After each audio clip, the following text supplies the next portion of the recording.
For a win for Kansas City and for an outstanding coach and a gracious and good man as the Chiefs host the champions of the AFC North, the Cincinnati Bengals.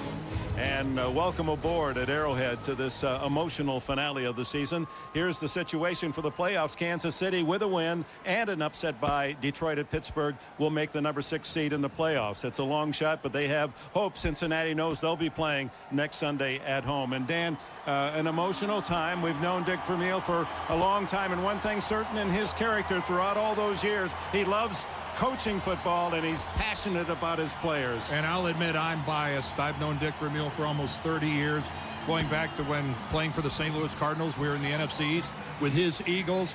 And then I live in St. Louis, and for his 3 years as head coach of the Rams and brought them a Super Bowl victory, and now these years in Kansas City. And, of course, all those years in between as a broadcaster at ABC.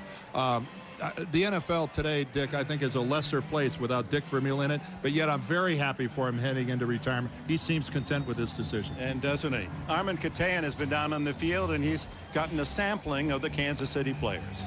Oh, well, I sure have, Dick. Many of the players talking, not surprisingly, how emotional Dick Vermeil was last night in this 30-minute address to his team. But Jared Allen, their defensive end, telling me it was a decision that the team has anticipated. He said, we're going to miss him. He's meant so much to the game. But at the same time, we've got a lot on the line here today. We want to win this game for us and for him. It should not be any kind of sad occasion, Jared said, but rather the celebration of a great coach. Back to you. All right, Armin, and to celebrate for Kansas City, how about the sizzling effort the last 8 games of their budding running star, Larry Johnson? It can't be easy for Dick to walk away from this. In his 3rd year, he got his chance this season when Priest Holmes went on IR. And what has he done? Well, how about 8 games in a row with over 100 yards? If you extrapolate it out to a 16-game season, this guy would have broken Eric Dickerson's rushing record. And he is just a kid, Dick, getting better and better. And he looks as if he might be going for his 9th straight 100-yard game today.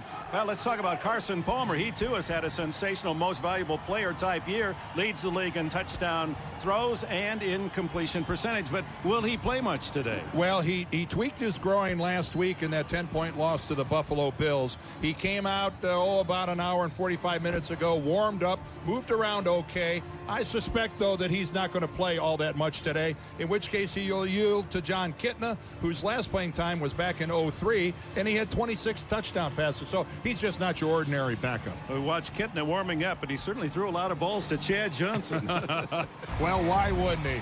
Chad Johnson, the receiver/entertainer. The guy loves to perform. He's such a beautiful combination of speed, and his speed is awesome. Great route running. He patterns himself after Marvin Harrison. Soft hands, and of course the celebrations. And he intimated to us yesterday that he's got a little something special in store. 87 catches from 100, and now UPS delivers today's reliable game point, Stan. Well, because San Diego got beat yesterday, Kansas City is staying alive, and they know it. They need Detroit to beat Pittsburgh today. Also, you know Larry Johnson's running the football, ready or not. Here it comes, Cincinnati. Can you stop him? And for the Bengals, Marvin Lewis, a lot of decisions, who to play, who not to play. The one thing he told us, all 45 people on his roster will see action today. And a huge ovation for Dick Vermeil, an emotional man, hugging his players and the fans cheering him. And you can get your reliable game picks delivered by UPS. Yeah, all right. Offense, gotta work. Defense, gotta work. Special teams, gotta work. Coaches, let's go. Let's go, baby. He certainly never lost his fire, and we're ready to go. The Bengals, who with a victory will secure the number 3 seed, and a defeat number 4. They know they play next Sunday at home. And Tab Perry, a rookie who has provided some outstanding returns this season, a 6th-round draft pick from UCLA. Lawrence Tynes to boot it for the Chiefs, and this final game of the regular season underway. Perry at the 8. And a good return to the 34-yard line. Carson Palmer, there was some question as to whether he would play today. Leads the league in passing percentage and touchdowns with those 32. He is playing with a slight groin injury. The Bengals young line, one of the NFL's best, anchored by right tackle Willie Anderson. He's going to the Pro Bowl, has the last 3 years, and colorful and productive. Chad Johnson comes to Missouri intent on producing a special show in the Show Me State.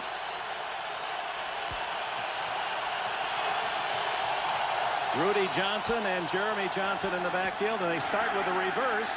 And it's Chad Johnson streaking for 5 to the 39. Jared Allen makes the tackle. And here are the Chiefs up front for Kansas City. Is Allen, his 11 sacks and 7 forced fumbles, the top credentials for Kansas City. 253-pound linebacker Kavika Mitchell leads Kansas City in tackles, and in the secondary, safety Greg Wesley, not only a big hitter, but leads with 6 interceptions. 5 yards on the reverse, 2nd and 5. Rudy Johnson picking a hole and able to plow forward to the 42, moving the pile. Mitchell was first there for the Kansas City tackling core. And there's Marvin Lewis. What a job. 3rd year. Inherited a team that was 2-14, and now with 11-4, and what a job his team has done on the road. That often is a measuring stick of a head coach. How well can you take a young team on the road? They're 6-1 this year. That's the first winning record by a Bengal team on the road in 23 years.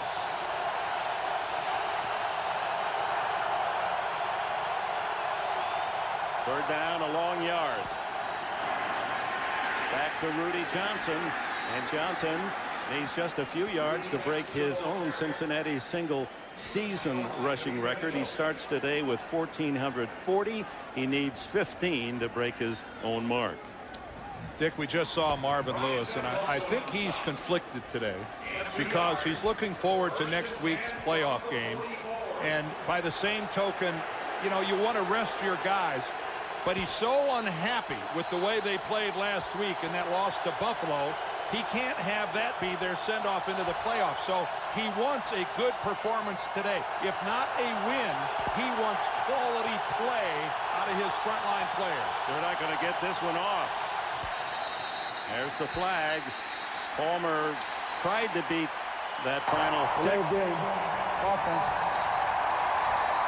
But Ed Hockley, our referee, signals delay of game. See, that's exactly the kind of thing Marvin doesn't want to see. Everything you're trying to do is to be perfection because you're getting ready to play the second season. And you see right there, Carson Palmer, he got close. CSI Miami, Monday, January 9th. Welcome back to Arrowhead. As you can see, the Steelers have scored quickly in the first couple of minutes at home against Detroit. 81-yard punt return by Randall L. His second touchdown on a punt run this year. First down and 10. And Palmer guns it, almost intercepted by Mitchell.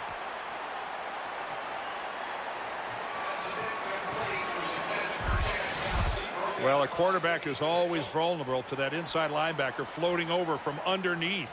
And you can see right there in an attempt to get the ball to Chad Johnson, Kavika Mitchell got over there. One concern for the Chiefs, for the Bengals, their left tackle not playing today. Eric Steinbach from guard moving over. Rudy Ali Johnson, his mother was a big fan of Muhammad Ali, and he had to box his way out to the 47, a gain of tough 3. Yeah, Eric Steinbach, normally the starter at left guard, in unfamiliar territory there at left tackle. Pretty good job, though, of blocking. He gets right in there against Carlos Hall, but Scott Kustra takes his place at left guard. So an all-new left side protecting Carson Palmer. 3rd and 6 near midfield. Palmer in the shotgun. Chad Johnson to the left. T.J. Hushmanzada to the right. The throw is to the right and caught. It's Hushmanzada, who has been such a wonderful compliment to Chad Johnson. They played college ball together a year at Oregon State.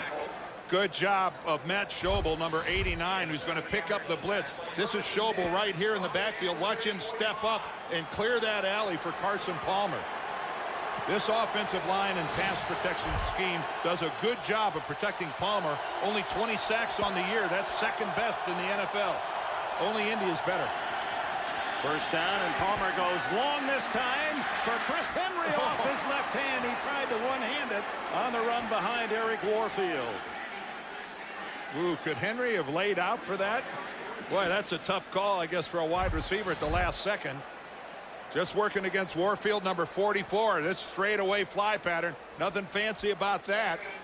And it looked to me like that's not 100% extension by a wide receiver in an attempt to catch the ball.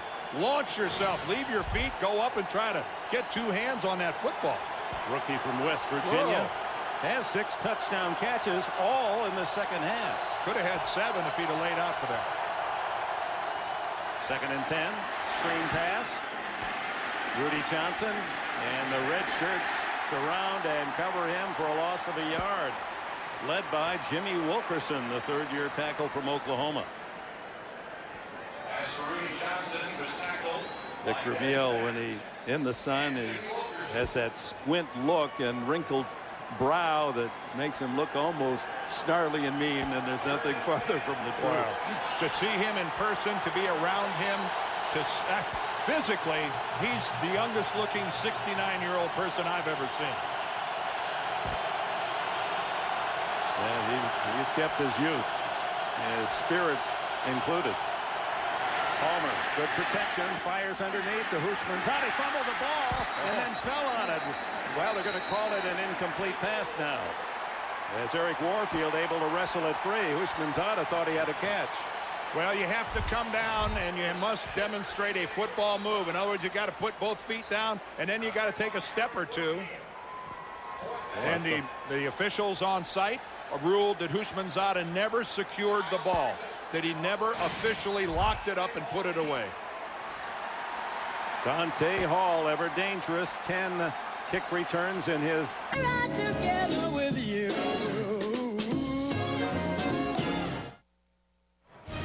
The NFL on CBS is sponsored by Southwest Airlines, proud sponsor of the NFL and official airline of Super Bowl 40. The 244 horsepower Pilot, built by Honda. And by refreshingly smooth Bud Light, always worth it. Kansas City's first possession from the 14. Trent Green has started every game in Vermeil's 5 years here. He's 1 touchdown pass shy of 150 in his career. Second oldest quarterback to Brett Favre in the league. Starting quarterback. Larry Johnson running left and peels off some tacklers. Picks up a good 4. Brian Simmons, the tackler. 3 of the 5 Kansas City linemen are going to Honolulu, led by left tackle Willie Rope, 11 times to the Pro Bowl along with Will Shields. And Johnson has been phenomenal. 8 starts, 8 100-yard games, and 17 rushing touchdowns. He'll be on his way to Honolulu as well, along with left guard Brian Waters, tight end Tony Gonzalez. Not bad. Pretty good offensive representation. Huh?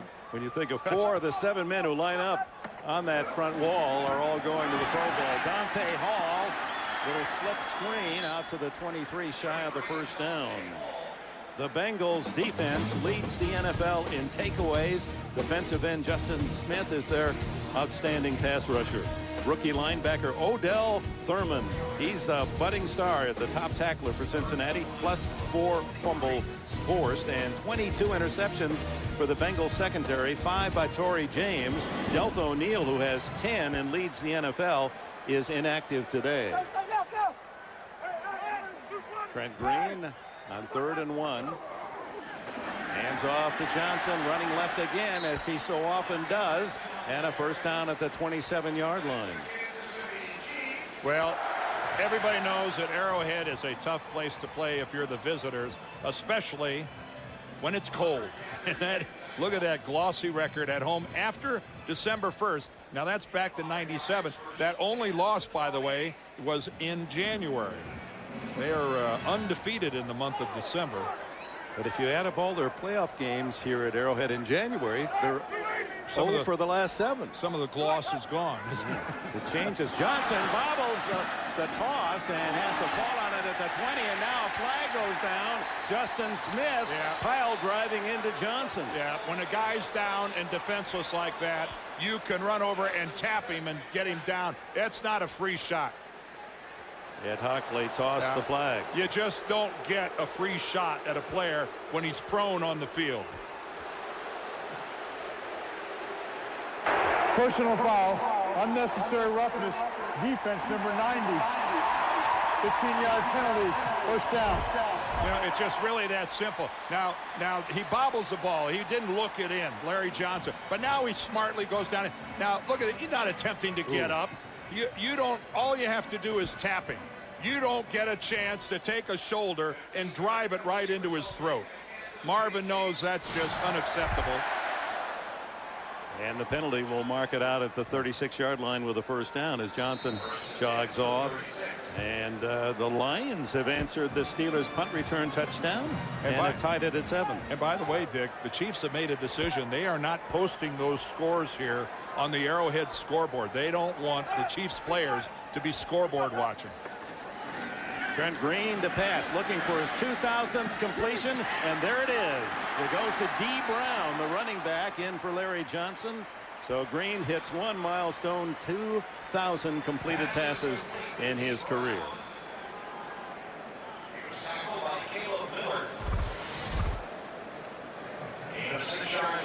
Larry Johnson, not the receiver that time. They put in D. Brown, who's a youngster and trying to get some more work into the passing game. And you can see that Trent had to try to loft that up over the top. Put a nice soft touch on it. Nothing spectacular, but it makes second and manageable. 2nd and 4. And it's Johnson. First down out to the 47-yard line of the Bengals. CBS Sportsline NFL experts Pete Briscoe, Clark Dutch, will have next weekend's playoff matchups covered from every angle. Get the very latest news and their analysis all week long at CBSSportsline.com. How about that for a football arena photo? Arrowhead Stadium bathed in the Chief red. It looks like a postcard every time you're here. Especially on a day like this, January 1st, and temperature in the 50s, no wind. Green going long down the middle, wide open. Eddie Kennison, and Kennison a first down at the 23. Well, you don't talk to anybody about the Cincinnati Bengals and their playoff prospects without being asked the first question. Do you think their defense is good enough to bear up during the postseason? Well, we're going to find out. But right now, the Chiefs are moving pretty effectively down the field on their first drive, working against the Cincinnati zone, rather. Eddie Kennison sits into a giant hole in the center of the field. Now, this offense moves the ball on almost everybody, but a good pre-playoff test for the Bengals today. 23 yards on the play, and back to the air goes Green underneath and sandwiched hard the intended receiver. It was Dante Hall, and he was belted by Rashad Bowman and others. Well, and Dante looks like he's got a little bit of a stinger. He's got something with his left arm.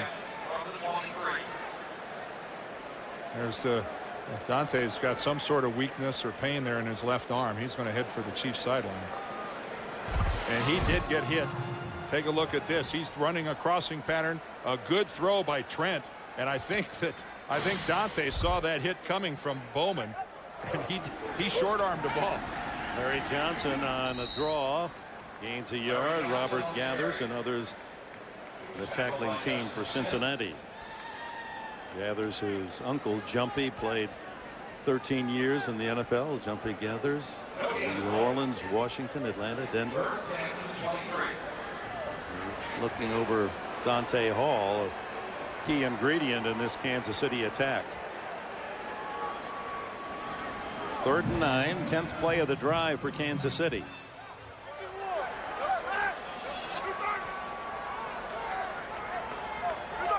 Mark Bowrichter in motion. Green a lot of time. Now he's going to run it. Ooh, does he take a hit at the 20-yard line? Odell Thurman, that brilliant rookie from Georgia, their #2 draft pick, one of the leading candidates for Defensive Rookie of the Year in the NFL. And that's different than what Justin Smith did. That's a legal shot at a quarterback. Take a listen to this.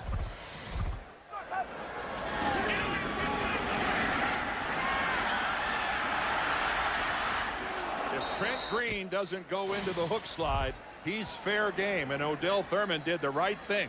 Put a lick on him. This will be 38 or 39 yards. It's going to be right in between.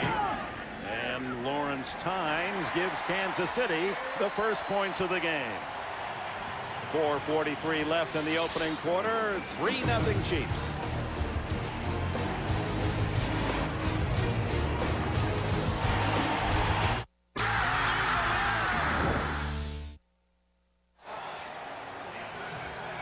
So the Kansas City first possession, 11 plays, 65 yards, and a 39-yard field goal by Lawrence Tynes.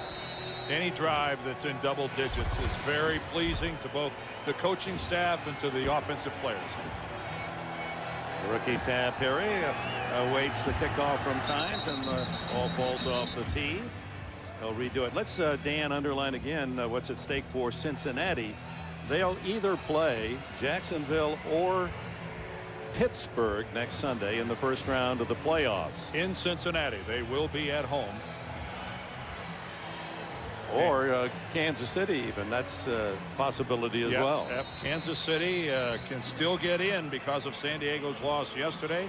They must win today. They must beat Cincinnati. And Detroit must beat Pittsburgh to let the Chiefs play. Lions a 2-touchdown underdog. Tab Perry at the 2. And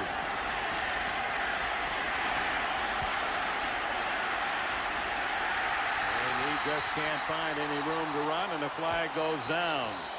Jimmy Wilkerson finally corralled Perry, and the Bengals await the penalty call.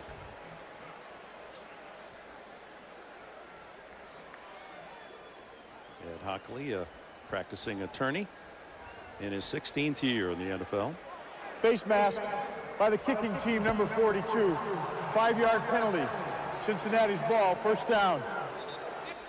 Ronnie Cruz, the backup fullback, with the penalty.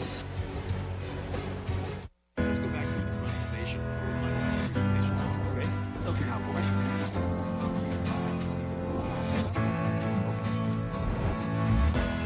Not moving very well on the 10. This is due to a stall. Chiefs on his first catch. Eric Warfield with a tackle. Well, one of the things that's really the hallmark of this Cincinnati passing game is Chad Johnson and T.J. Houshmandzadeh's ability to run after the catch. And you can see nothing but a simple quick post in there to Chad Johnson. But these guys smell the end zone, and boy, are they good after they tuck it away. 32-yard catch and run for Chad Johnson. The quickie outside, right back to Johnson. And another gain of about 10. Patrick Surtain, the coverage.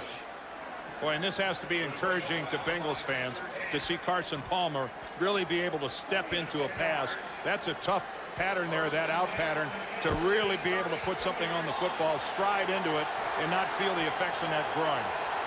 Really good news for Cincinnati. Chad Johnson, Rudy Johnson, Jeremy Johnson, and this time it is Rudy Johnson, and he can't get back to the line of scrimmage as Jimmy Wilkerson, good penetration from his tackle spot. He was tackled by Jimmy Wilkerson and Derek. There's what Carson Palmer is doing this year. Look what he's doing to the Cincinnati record books. He's chasing Boomer Esiason for the yardage record. Boomer with his 39.59. I don't know if Carson's going to play long enough to challenge Boomer, but you can see beating great players like Kenny Anderson. What a year. Well, he has blossomed, the ex-Heisman Award winner. Throw is to Johnson, and he picks up short yardage in front of Eric Warfield. Johnson, who is he's colorful in every way. Have you ever seen a larger pendant than the one he wore around his neck yesterday of St. Lazarus Neville? He's got a game day routine. He's got 8 gold teeth, 14-karat gold teeth. He says it's like Superman in his cape. I don't wear them when I'm not playing because you don't need the cape when you're not playing, but he's got the gold teeth. And now it's like a good luck charm. He's too far in it to not do it. So I think it's there for the duration. 3rd down and 6, and Chris Perry in the ball game for the first time. Second year running back from Michigan. And time, no play as the linesman comes in waving that the clock has been stopped, and apparently Cincinnati has taken another timeout. Timeout, Cincinnati. 3-0 closing minutes, opening quarter. 3rd down and 6. Chris Perry in the backfield. Perry, who has been bothered by an ankle injury, seeing some duty today. Excellent pass receiver, 48 catches. But they hand off to him, and Chiefs not fooled a bit. Rattled at the 30-yard line, well short of the first down. Derek Johnson, first-round draft pick, rookie from Texas, led the charge. Boy, that didn't get past the Chiefs defense at all. Great penetration there. You see getting upfield. Good work there by Lionel Dalton. He really stalemated it and in come to make the cleanup. Stills first. Yeah, boy, that's just outstanding work, guys. That's just good work by the Chiefs defense. And this forces a long field goal attempt. A 49-yard attempt by the Pro Bowl kicker for the AFC, Shane Graham, in his 5th year out of Virginia Tech, honored by the players, coaches, and you fans. It would be his longest of the year. It's straight enough. It is good. It clears the bar, and Graham, celebrating his personal honor, hits his longest field goal, 49 of the year. And action elsewhere. Let's go to Greg Gumbel in New York. All right, Dick, New England with an eye on that number 3 seed in the AFC if the Bengals should fall. But Ricky Williams has a 2-yard touchdown run. Miami leads at 7-0. Meanwhile, in Pittsburgh, the Detroit Lions have taken a 14-7 lead on the Steelers. Good news for Kansas City fans. Dick and Dan, back to you. Oh, that will be welcome news, Greg. Thank you. As fans here realizing it's a long shot, the Steelers at home and the Lions with a miserable season, a 2-touchdown underdog, but they've come out well. That's one of those things you look at the score and you kind of rub your eyes going, wait a minute, that 14-7 Detroit, can that be true? Did we stay up too late last night as the revelers in our hotel enjoyed themselves? Miami leading 7-0 over New England, and Detroit 14-7 at Pittsburgh. Here tied at 3 late in the first quarter. Dante Hall's okay. Dick, let me ask you this question. Who would want to play Miami at this time of the year? Nick Saban has that club playing some good football. Armin Katayan had a great piece yesterday chronicling the success of Saban in the second half of the year after he started slowly. They go for, what, their 6th win in a row? Dante Hall on the run. Up the sidelines and bumped out of bounds at the 30-yard line. Out comes Trent Green and the Kansas City offense. The Chiefs have won their last 5 at home.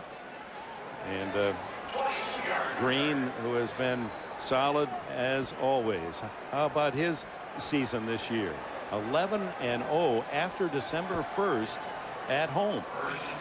Since he's been with Kansas City, 21 touchdowns, 8 picks, and 110 ratings. So growing up in St. Louis, growing up in this state, used to playing in the differing climates, hot, cold, and rainy, as it was last week as they beat San Diego.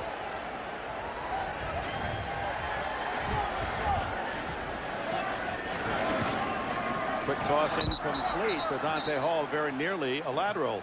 Armin, what do you have for us? Well, guys, we've been talking about Dick Vermeil's relationships with his players, and none closer really than with Trent Green, a father-son really kind of a relationship. Trent telling us yesterday, he said, I learned so much about football, but so much about life from Dick Vermeil, how to treat people, whether the president of Sprint or the guy folding the towels in the locker room. He's so good at embracing life and teaching you how to treat people. Dick, back to you. And how valuable those lessons. 2nd and 10 at the 30. And offside. David Pollock, the linebacker. Larry Johnson keeps right on running and rolls up another big gain before Kewan Ratliff can drag him down at the Cincinnati 43-yard line. Maybe they'll decline that penalty. What do you think? Number 99. The penalty is declined. Play results in a first down. Well, guess what? Outstanding blocking by the Chiefs offensive line. take a look at this. The Bengal guys are either fronted up or on the ground, and then Larry Johnson just with a great upfield burst. And I think this is something that surprises people because he is a power back, but his burst takes a lot of defenders by surprise, much quicker than you first think. That's the number on his back, 27 yards on the game, tackled at the 40, pick up a 3. Let's go back to New York in this update from Greg Gumbel. All right, Dick, of major interest to Cincinnati fans and their positioning in the postseason. Tom Brady of the Patriots, 11-yard strike to Deion Branch. Patriots pull even with Miami at 7-7, final minute of the first quarter. All right, thank you, Greg. New England Patriots, another second half of the season story after all those injuries slowed down their winning progress, and they've come back to life just in time for Bill Belichick. Second down, 7 at the 40, and Green to throw. Wide open on the sidelines, Kennison, and a first down at the 25. And that's the end of the opening quarter. 3-3 the score. We'll return to Kansas City after these messages. You're watching the NFL on CBS. Date to a wedding? That's like bringing a deer carcass on a hunting trip. New How I Met Your Mother after a new King of Queens, CBS Monday, January 9th.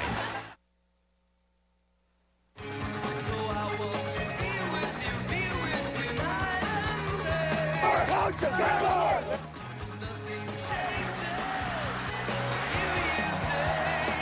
It is good. You too to start the new year as the Chiefs tied at 3, open the second quarter at the Cincinnati 25, and that's Johnson fighting his way up the middle to the 20. You've noticed here in the first quarter almost all of his sizable runs have been to the left side. Interestingly, when asked about why left, he says, I hate running to the left. Well, he told us that when he was at Penn State, his coaches there never wanted him to switch the ball out of the right arm, and it's customary that when you run to the left side, you move it to your left arm to get the ball away from oncoming tacklers. And now that he has to switch it, it makes him uncomfortable. Yes, it sure does. Yeah. Now, uncomfortable does not mean it doesn't make him productive. 5-yard penalty. Second down. He's averaged in these last 8 games 144 yards per game. And if you prorate that over a full 16 games, he would shatter Eric Dickerson's all-time record. It'd be like 2,300 yards. It's an astounding number. And, of course, yeah, there it is exactly what would take a look at that. If that was if, and the what if is right. And Larry said, you know something? Even with the success I've had this year, until I come back and do it for 16 games, I really haven't proven anything. The kid's got a pretty good head on his shoulders.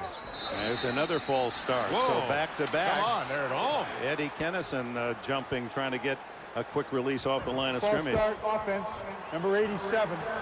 5-yard penalty, still second down. Now, with Dick announcing his retirement last night to the team, this has to be, in some ways, a tough game for the Chiefs players to be 100% focused on football.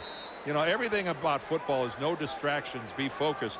Well, that's a big distraction. That makes your mind wander. You're looking in different directions, and your emotions, your feelings, and you know, what if, who's going to be the next one? Yeah, there's a lot of, am I going to be here? A lot of those things are running through their minds. And jumping off sides at home is not a smart thing. And Pittsburgh, what do you know, tied it up. Just before the end of the first quarter, a throw underneath is complete to Eddie Kennison. Just inside the 20-yard line. It'll be about 4 yards short of a first down, bringing up third down. Trent Green told us something interesting about yesterday, and we'll get to that in a minute. The red zone here, you can see that's pretty good. 9 out of their last 13 trips. And what is Cincinnati defensively? How have they defended the red zone? Well, 7 TDs in the last 12 trips. That's more than they want to give up. That's a much higher percentage than a defensive coach would like to see. That catch by Kennison gives him 1,000 yards receiving for the year. So 2 receivers with 1,000 yards. This throws to Dante Hall to the 10. And he's finally wrapped up at the 8-yard line. First and goal for the Chiefs.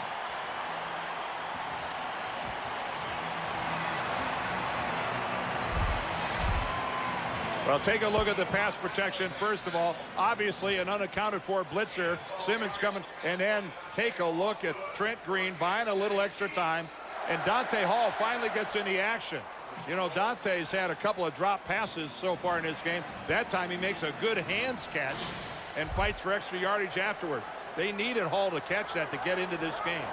They bring in the second tight end, Jason Dunn, who is a monster as a blocker, and Larry Johnson is swarmed over by Bengals as Landon Johnson playing more and more the second half of the season, and Ifeanyi Ohalete collaborate on the tackle. Now, good team speed there by the Bengals defense. That's what that was. That was a whole bunch of guys flying to the sideline. Chuck Bresnahan, their defensive coordinator, that's the kind of pursuit. Yeah, take a look at this flow by the Bengals defense, rather, as we look at them from behind. Now that's what you want. You want all sorts of orange hats flying down the line of scrimmage, not 5 yards behind the line of scrimmage, on the line of scrimmage. Second and goal with Kennison in motion. And the give to Larry Johnson.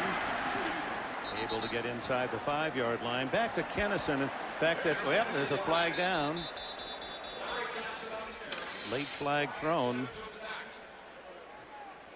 Kennison with the 1,000-yard season, that makes back-to-back years that he's caught balls for 1,000 yards. He's only the second in Kansas City history. Personal foul, unnecessary roughness offense.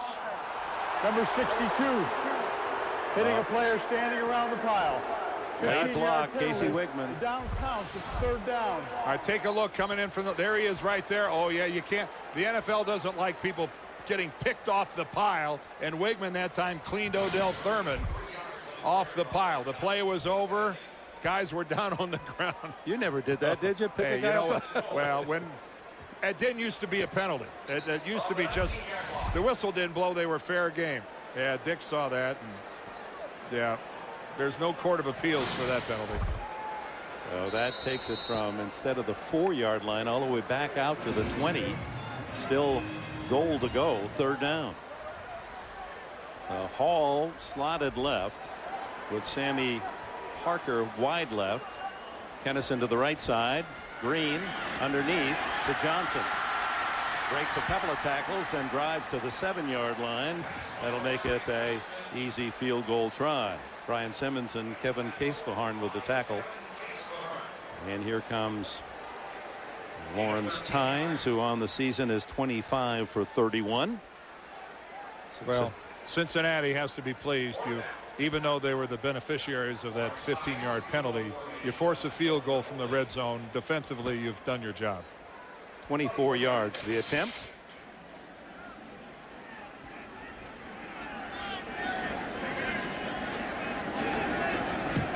And Tynes is 2 for 2, and Kansas City reclaims the lead in a battle of field goals. It's 6-3. It looks as if we're going to see John Kitna for the Bengals here in the second quarter. Alex, premiering January 23rd. So Carson Palmer, true to Marvin Lewis's game plan, he wanted to treat this like a 4th game of the preseason, where you give your starters some activity, but you bring in the backups, and John Kitna is going to replace Palmer apparently, as Tynes kicks it off to Tab Perry. Short kick to the 15. And Perry runs out of room and driven out of bounds at the 29-30 yard line by Rich Scanlon, tied with Gary Stills for special team tackles, 25. Kitna to appear, 6'3", KC. Johnson trying to get outside, cannot. Kavika Mitchell, middle backer, able to shut him off. A reminder, he's dried out and warm. Phil Simms is back from San Diego, and he says the most important word going into the postseason is not momentum, it's health. Read the whole story only on NFL.com and NFL on AOL. Lawrence Tynes, who were working on his foot during the timeout, appears to be okay. Loss of a yard on first down. Kitna played his college ball for the Wildcats of Central Washington. He was an NAIA All-America. He throws out of the backfield to Tab Perry, and Perry sprints to the sidelines, and a gain of just a couple. It'll be 3rd and 9. Well, I think everybody knows you need a quality backup quarterback, and there are some of the those are the teams that right now are in the playoffs, and take a look at that. John Kitten at the top of that list with over 18,000 yards, all the way down to Bradley Van Pelt, who has a whopping 7. So Jake Plummer better not leave the lineup for Denver. And Carson Palmer, Cincinnati fans, you got what you wanted. He's healthy. He played a quarter, looked sharp in doing so. Chris Perry comes into the backfield with Kitna. Blitz, throw wide open over the middle to the tight end Schobel, and he has a first down at the 43-yard line, ridden down by Sammy Knight. Well, you see a change in quarterback here for Marvin Lewis's Bengals, but the other frontline players are still in there.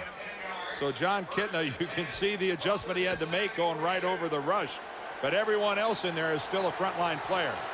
Bengals don't throw much to their tight end. 16th catch for Schobel. This is Rudy Johnson. As Marvin Lewis pointed out to us yesterday, that says Johnson has been sore for a long time, and guys who get as many carries as he does will be so. And the hint was that maybe we'd see someone else running the ball today. I wouldn't have been surprised if Rudy Johnson didn't get a single snap today. But again, I think so much of it goes back to last week. Marvin Lewis so upset with that Buffalo loss and the way they played. Kitna throws to the outside and almost picked off by Eric Warfield as he went over Chad Johnson.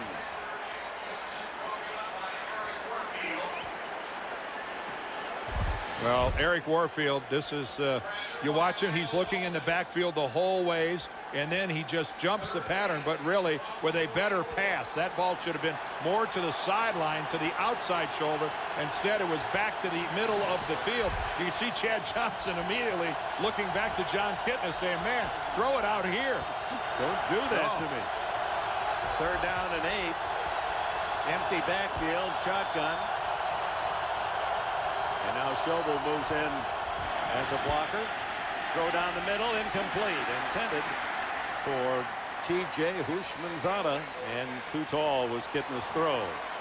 Well, John Kitna looking like a quarterback who coming into this game had 5 attempts all season. And that's it. Yes, yeah, he gets a pat on the butt, but a couple of footballs that went places that he didn't intend for them to go. One sailor and one way too far to the inside. Kyle Larson to kick it to Dante Hall. Hall with those 10 kick return touchdowns in just 6 years in the league. Beautiful spiral. He'll let it go. And it kicks through the end zone. Touchback, Kansas City at the 20 when we return to Arrowhead. Monday. Coming into this game, Kansas City needed 3 things to happen. One was for San Diego to lose, then they had to win and Pittsburgh lose. And hats off to the Broncos and Mike Shanahan. They played a heck of a game yesterday. Yes, they did. And it was a bitter loss for San Diego, who wanted to at least head into the offseason with something on the upside. And now they're getting help. You know, you mentioned 3 things. Now they're getting help from Detroit. That game's still tied at 14 between Detroit and Pittsburgh. So the Chiefs' playoff hopes, amazingly, still going. Green throws down the middle to Kennison, and Kennison, a good gainer again, out to the 39-yard line. A pickup of 19 with Case Vaharn making the tackle. Well, again, Trent Green, play action there to Larry Johnson. Outstanding pass protection. And again, he's so accustomed to that. This offensive line, when they're healthy, and they weren't healthy a lot of the year. Willie Roaf missed 6 games because of a hamstring injury, but he is now back, and he's playing like a rejuvenated youngster. Tony Gonzalez shifts wide right, and Chris Horn then in motion, triple right, and the throw to Gonzalez. And the big man out to the 43, pushed out of bounds by Anthony Mitchell. And with that catch, he sets a new team record with 84 straight games with at least 1 catch. Stephon Page held the old mark at 83. The arrival of Antonio Gates in San Diego has caused a lot of people to talk about who's the best tight end in football, but for many years there was no discussion about that. It was Tony Gonzalez all by himself. He goes to his 7th Pro Bowl. Larry Johnson wrapped up on a horse collar by Odell Thurman, and this kid, not very big, 6 feet and barely 235, but he brings a hitting package. He did. He went high. I'm not sure that he had much choice if there was not a lot left. Look at the job by Odell Thurman of flowing, and a lot of times a linebacker overruns the play. He overran it by 1 step, but was quick enough to fall back in and make the tackle. I like your answer to you yesterday. We said, how are you going to stop Larry Johnson? And he said, 51. That's right. Right here, number 51. Well, he was right on that one. Johnson on short yardage dives. It's going to be close on the mark. Justin Smith, the veteran who played his college ball nearby University of Missouri. Did he stop him short of the first down? You know, Justin Smith had that penalty earlier in the first quarter, but Justin Smith has had a wonderful career ever since he was drafted first by the Bengals back in '01. He has just a solid, productive football player. Leading the defensive line in tackles every year. He's got 6 sacks this season. Had 8 a year ago. And you're right, just played his college ball about 100 miles down I-70 in Columbia, Missouri. Just short by the final chain link. Well, Dick, it's not like they can fire you for making a bad call. That's right. Go for it, they say. And with a back like Larry Johnson, you ought to be able to make those 2 inches. Marvin Lewis quickly sends in some extra beef in that front line. Sean Smith, 320 pounds, one of them. I wonder if it's easier to make this call knowing Carson Palmer's on the bench.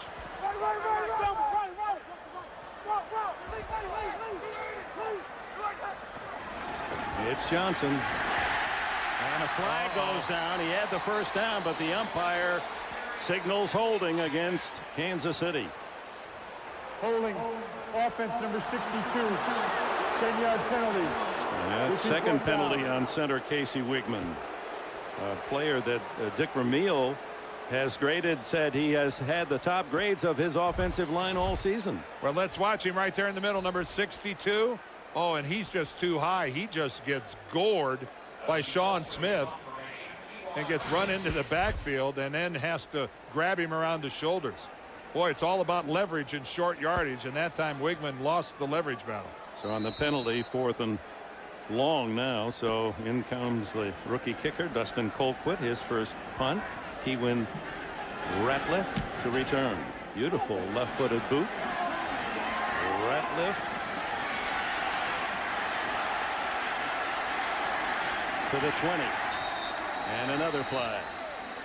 Rich Scanlon downfield for the tackle. He's quite a special teamer out of Syracuse. And now a second flag thrown.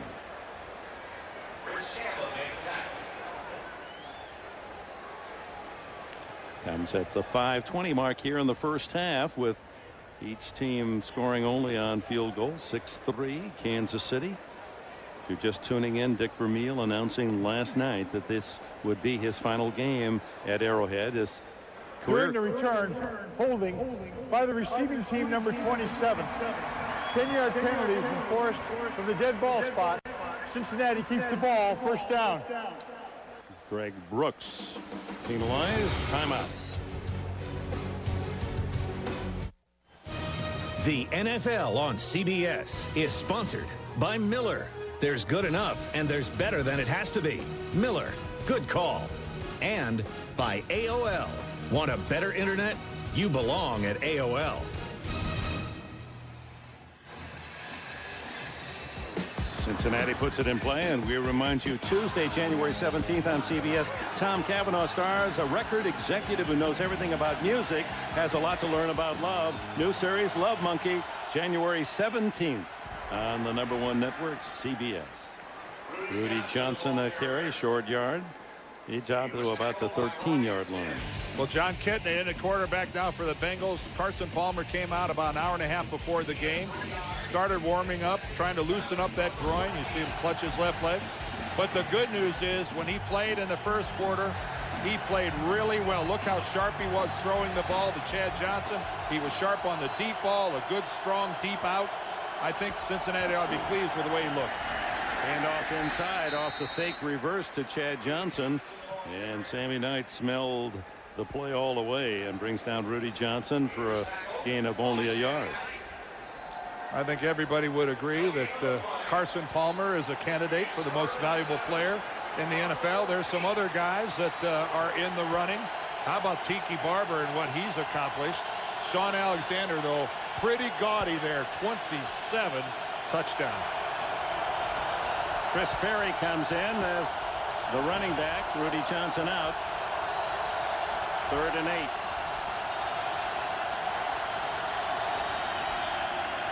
Kitna, quick throw. Hands of Houshmandzadeh. And that is the second time that we've seen John Kitna try to find an open receiver, and the ball just takes off on him. It just sailed.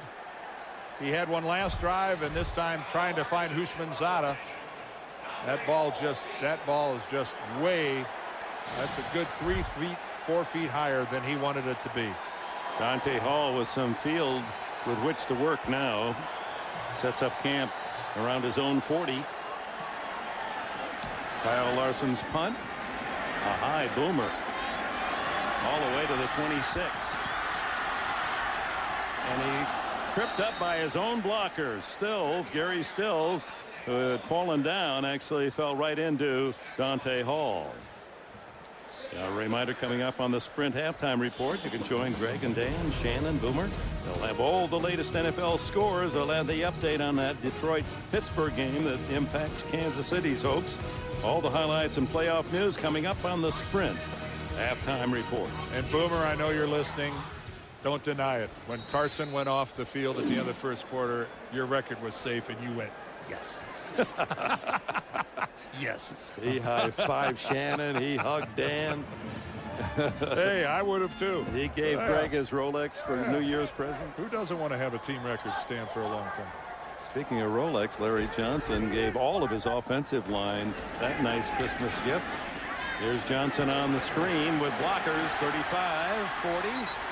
And bumped out of bounds near a first down. Boomer gave his lineman calendars. Times were different then. All right, another good look at Larry Johnson now. Again, what a nice soft pass right out in front of him from Trent Green.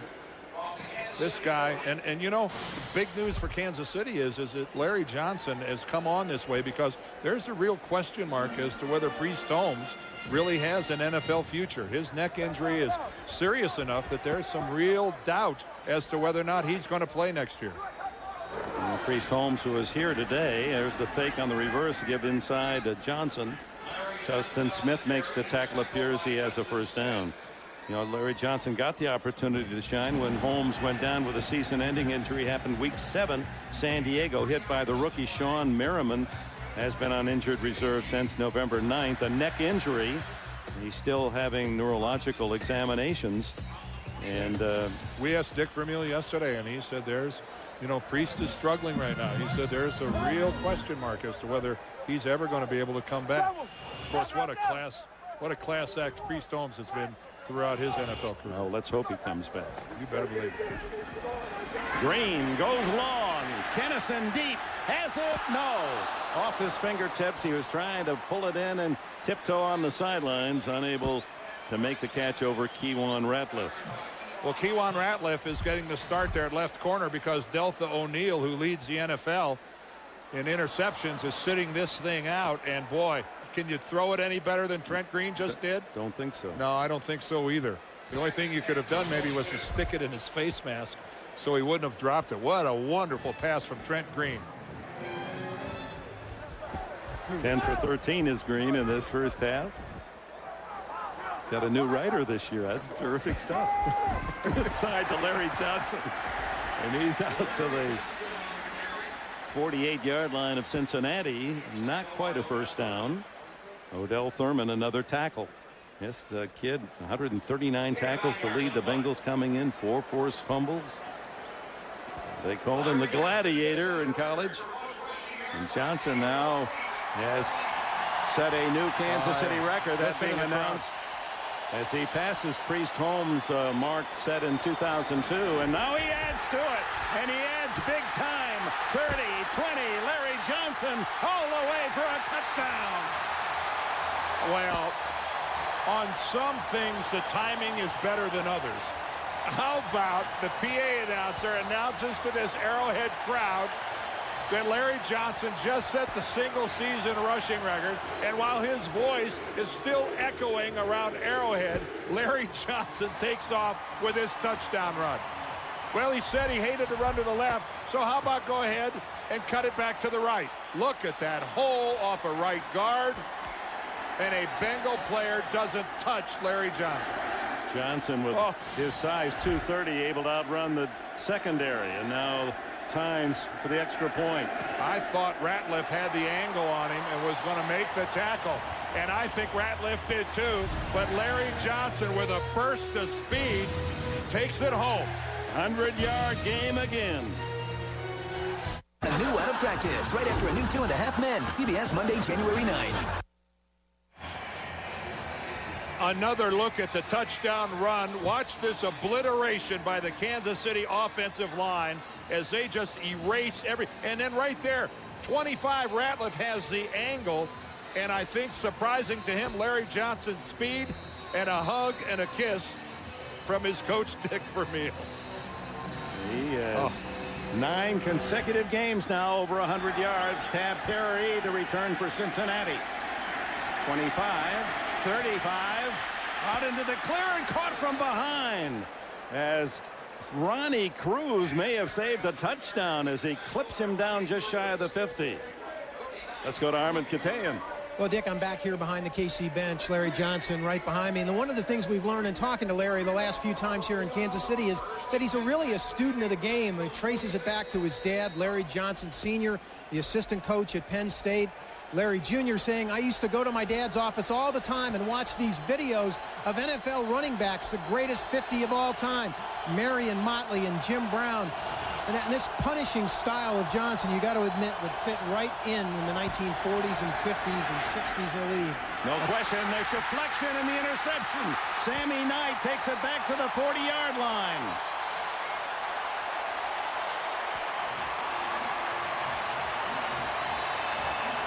Knight, who was picked up as an unrestricted free agent from Miami, has his second interception of the season. All right, let's watch this from behind. John Kitna with a straight drop back, and it's just a very short little pass, and I'm sorry, Matt Schobel rather, he just drops the ball. That goes against John Kitna, but John Kitna threw a perfect pass to Matt Schobel and put the ball right on his fingers, right on his hands. And Knight, his other interception this season, went for a touchdown, and that was the kind of play that goes all the way as he was on full speed headed toward the goal line. Still 14-all at the 2-minute warning in the first half in Pittsburgh, the Lions and Steelers. Here it's 13-3 Kansas City, and Green looking for more. Down the middle, Tony Gonzalez to the 15.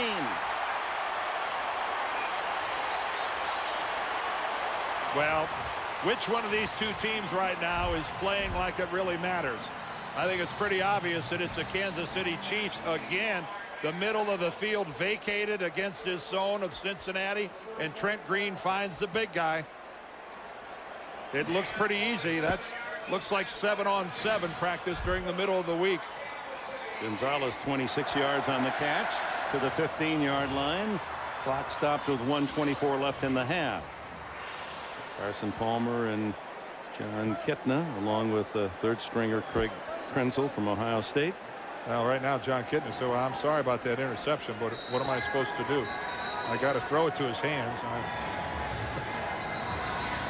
Right now, those Kansas City being very opportunistic. And again, a reminder that 14-14 Detroit-Pittsburgh score, unless the folks in the audience here at the stadium have radios or something, they don't know what's going on because they are not posting it on the scoreboards here at Arrowhead. First down just inside the 15. And the toss to Johnson. Caught in the backfield, breaks away, and now looks for blocks. He's getting him. Another touchdown. Oh, my.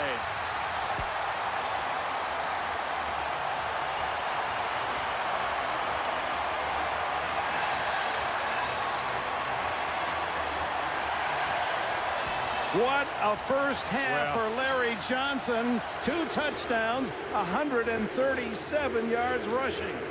A total reversal of field running the football in the NFL doesn't yield good results very often.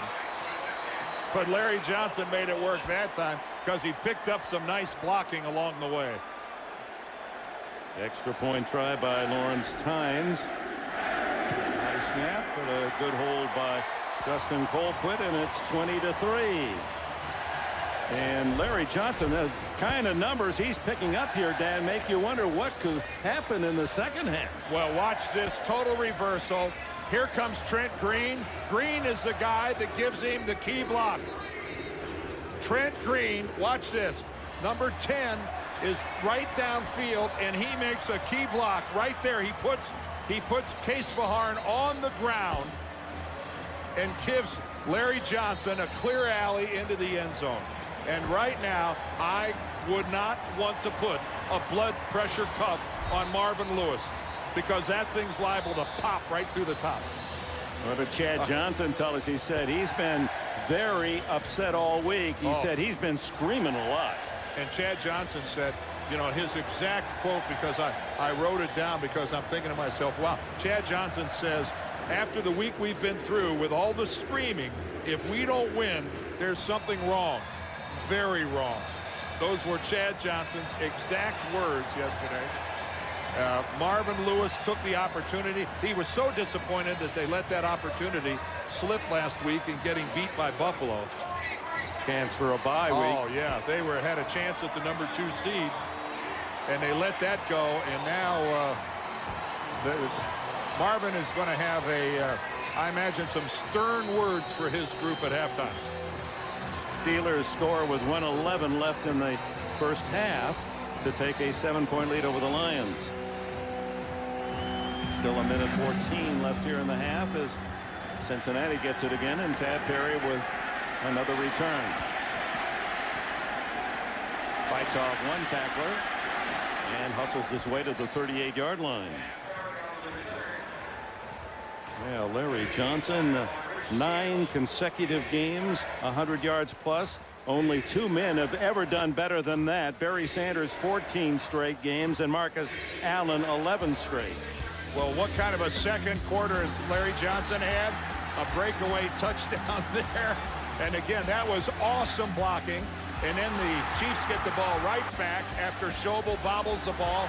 And then this reversal by Larry Johnson, picking up a key block from Trent Green. Yeah, not bad work. Not even halftime yet. Hitting it a throw, complete to Hushmanzada, tackled immediately. Almost a late hit from Mitchell. Benny Sapp was the tackler. And you know, Trent Green tonight, when he talks about the game, he won't be talking about any throws. It's that block that makes him want to rave a little bit. All right. Yeah, when you're a quarterback, you get a chance to put a guy on the ground. Whoa! Deflected, and it goes to Chris Perry. Saved disaster, but lost some yardage, a couple of yards back to the 42. Well, this could have really been disastrous for Cincinnati. Luckily for them, after it goes straight up in the air, Chris Perry is the only guy with a real shot at it. Hard to tell who got a piece of it. On 3rd and long, Kitten under pressure. Down he goes. The first sack. Benny Sapp, the cornerback. He's got 2.5 sacks this year.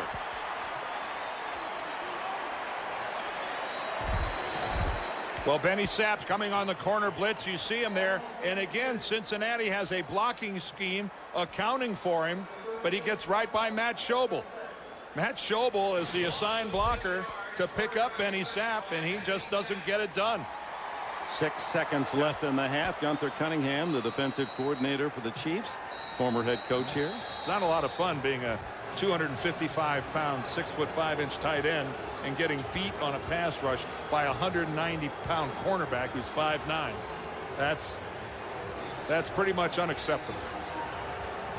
So on 4th down and long, Dante Hall drifts back, and under these circumstances, I wonder whether he'll kick to Hall with this half about to expire. This is the angle the players love to watch. The high end zone. And the whistle and the flag thrown.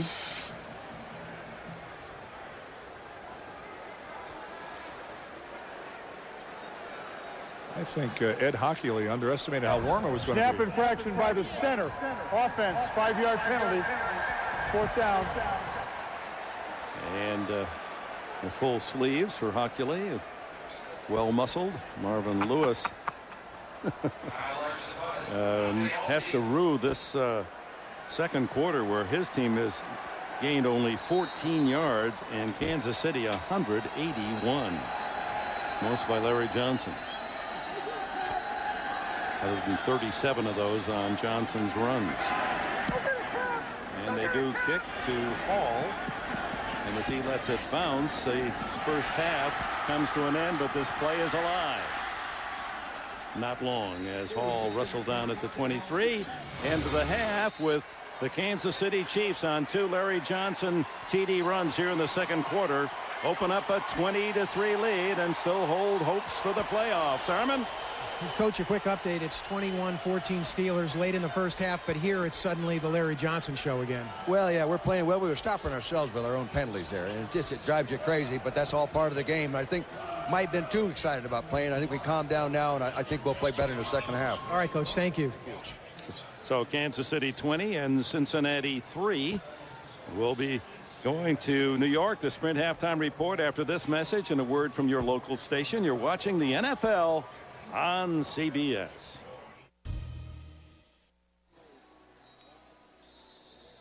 And getting ready for the second half here at Arrowhead, and Kansas City more than 200 yards offense more than Cincinnati. Wow, look, they're working on 600 yards total offense, and this has to be so discouraging for Marvin Lewis.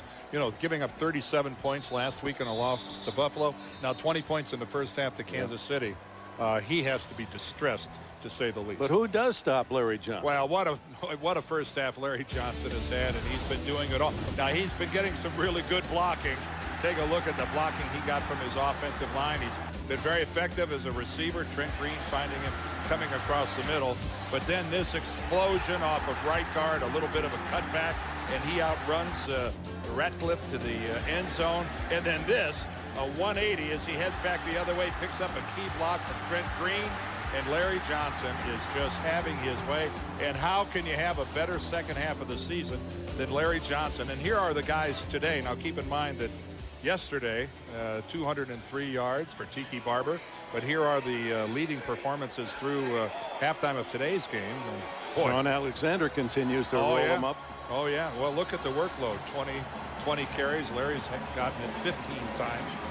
So 137 for Larry Johnson. In case you're wondering, Jamal Lewis, Baltimore 295 is the all-time record, and it doesn't start well for the Bengals as they kick off out of bounds. It'll be the 40-yard line for Trent Green. Armin? Dick, not too surprisingly, Dick, a very somber Marvin Lewis, none too pleased about his team's performance in the first half, especially, he said, the tackling or not tackling of Larry Johnson there late in the first half. And then I turned around and asked him a second question, and Marvin was gone. He had already left. And I think he made his point, though, Dick. He is not happy. Back to you. Well, how could he be? How could he be? He was so discouraged after last week and really drove his team hard this week, really pressuring them to play well, and they've done anything but. Green starting from the 40, kick out of bounds, and incomplete on the toss to Tony Gonzalez. Well, if you were lucky enough to have some of these guys today, you're padding your fantasy numbers there. It was good work by Carson Palmer, but Trent Green 11 of 14. That's awfully good percentage. Well, Johnson and Johnson. Well, one Johnson's in capitals, the other one's in small caps. And take a look at this. No touchdowns for any of the receivers. Chad Johnson 3 for 47. There's a quick toss to the outside, and it's Eddie Kennison sprinting for a first down into Cincinnati territory. Out of bounds at about the 42-yard line. Justin Smith got a push on Kennison. Riddick Kennison, the veteran from LSU, in his 10th season, back-to-back 1,000-yard receiving years, over the 1,000 mark today. He's got 5 catches, 86 yards in the game. Nice round number there, 300 total yards.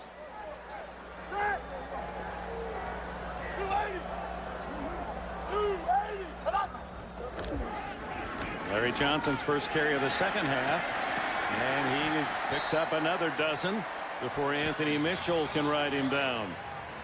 Well, we all know it's the age-old adage going into the playoffs. Can you run and can you defend the run? Today the Bengals are doing neither, and it has to be a concern to their head coach. We know Kansas City is going to score points in the playoffs. When Carson Palmer is a quarterback, they will score points. The key is, can he score more than their defense will allow? Everybody wants to know the answer to that. Green on the roll, and then the throwback is to Tony Gonzalez, tight end at the 30, 25, and out of bounds at the 20. Another, well, it'll be close to a first down, a yard shy. Odell Thurman raced cross field to get him out of bounds. 2 tight end formation here for Kansas City, an intentional roll to the right by Trent Green, and he gets out to Gonzalez, who gets a great block by Jason Dunn, the other tight end who was in on that field, and then Brian Waters downfield. Look what he does to Kewan Ratliff. Whoa! Ratliff just goes over backwards. That's a big man for a small guy to take on in the open field. Johnson hit at the line of scrimmage, and a rare stop for no gain by Sean Smith. As we speak here early in the second half, this is the current update of the battle for the rushing title here in the 2005 season. Sean Alexander 20 ahead of Tiki Barber. Larry Johnson, although phenomenal these last 9 games, has given up too much of a lead, but just imagine had he started every game this season.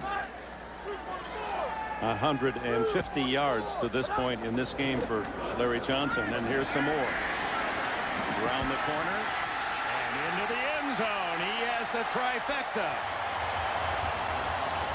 Well, this is a clinic on how to run the football and how to block downfield for your running back by the Kansas City Chiefs. Boy, are they getting it done. They're wiping the Bengals off the field. A simple pitch, no lead blocker. Speed gets him around the corner. But then downfield, he's got Willie Roaf making a block, and then another great block down at the 2-yard line, and I couldn't see who made that block. I'm going to find out, because somebody laid a Bengal out at the 2-yard line to allow Johnson into the end zone. Tynes extra point. First possession of the second half. Dick Vermeil's team scores again. Let's look at it one more time from the end zone. Man, what a combination of speed and power. He's got it all.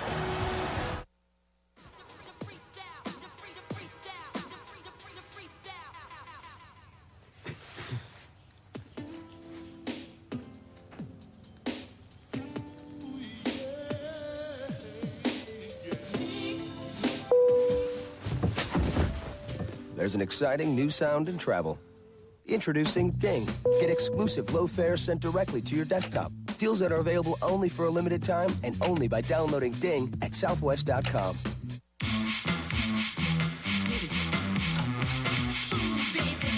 What's going on?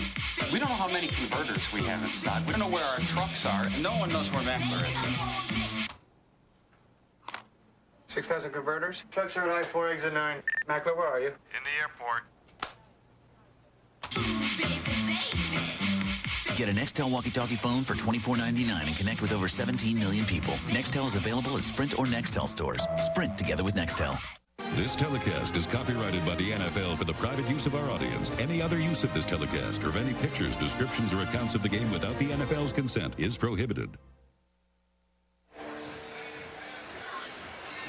Larry Johnson is just going to take this pitch, go to the left. He's going to get a block right there from Willie Roaf. And down to your lower right, you see that block? That's Mark Boerichter, a wide receiver who put Greg Brooks on the ground. Boy, the guys work hard for Johnson. Tab Perry, another return chance. And he's out to the 37-38 yard line. Cincinnati's first possession of the second half. The Larry Johnson Show in Kansas City. The NFL on CBS is sponsored by Southwest Airlines, proud sponsor of the NFL and official airline of Super Bowl 40. UPS, what can Brown do for you? And by the new AT&T, your world delivered.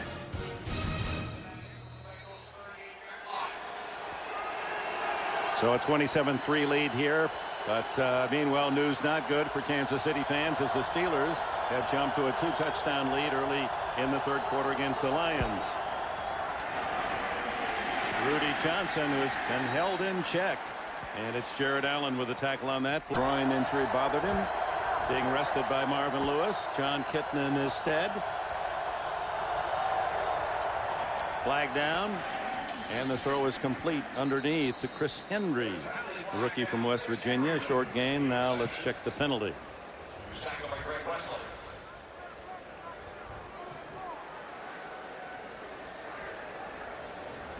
Looking to the Kansas City illegal bench. formation offense. Number 15 covered up number 82. 5-yard penalty. Repeat second down. So there's a rookie mistake, and that's what concerns Marvin Lewis. 24 players on this roster that are in their third season or less, and he used the example. He said they don't know how tough the fall is off the cliff, meaning when you get to the playoffs, that last loss is so penalizing for a long time. Because all those accolades, all the pats on the back, all the attaboys, they just go up in smoke. You know, at some point in time, you'll reflect back that we had a good year, but not for quite a while. Crowd comes to life, and Kitna has to spend a timeout. Third time today that the Cincinnati offense had to call a timeout to keep from getting the delay of game call.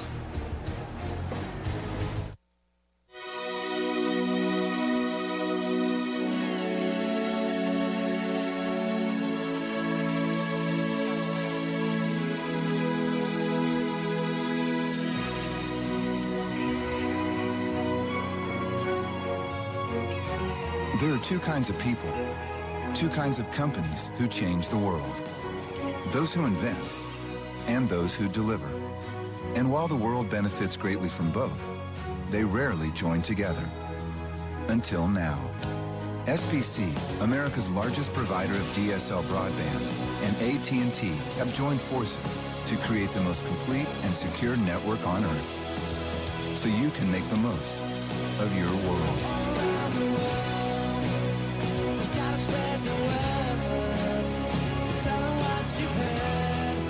Introducing the new AT&T. Your world delivered. We have 11 Palestinian names. Each had a hand in planning Munich. We want them dead. From Steven Spielberg, the acclaimed director of Schindler's List and Saving Private Ryan, comes the film Time magazine calls his boldest feat yet. Munich is tremendously exciting, says Rolling Stone. You fix up the phone. We hit the remote. Hello.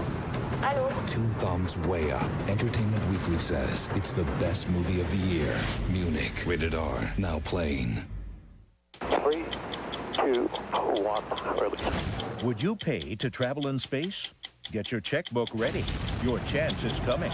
60 Minutes tonight. Access NFL.com for live scores and stats. And after the games, AOL members get exclusive NFL.com features only on AOL.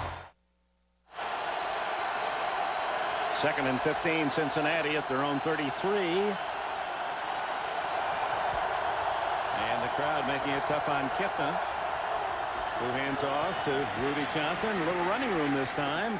Able to bolt out to the 40-yard line where it'll be 3rd down and about 7. Well, Marvin Lewis now in his 3rd year as the Bengals head coach. After back-to-back 8-8 seasons, really put Cincinnati on the map this year. There's some Coach of the Year candidates. We can see where Dungy, Lewis, and Smith have taken their teams. You know, Marvin did it with a fabulous offense. You got to look at what Lovie Smith has done with the Bears. And that offense, he lost Rex Grossman. What an accomplishment. And how significant. 3 African Americans all vying for most valuable coach in this NFL. Benny Sapp stops Chris Perry well short of a first down. And Kansas City's defense has been outstanding all day. Well, I think Carson Palmer is the undisputed leader of this football team, and his energy and his presence in that huddle. I think there's a lot more than just completed passes and effective handoffs.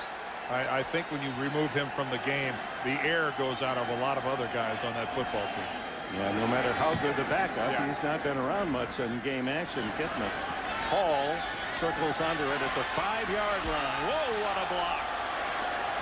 And it frees Hall for a 9-yard return. Caleb Miller, reserve linebacker, makes the tackle. Timeout at Arrowhead. The NFL on CBS is sponsored by the Taco Bell Big Bell Value Menu. To get full-on value, think outside the bun. And by Chevrolet, an American revolution.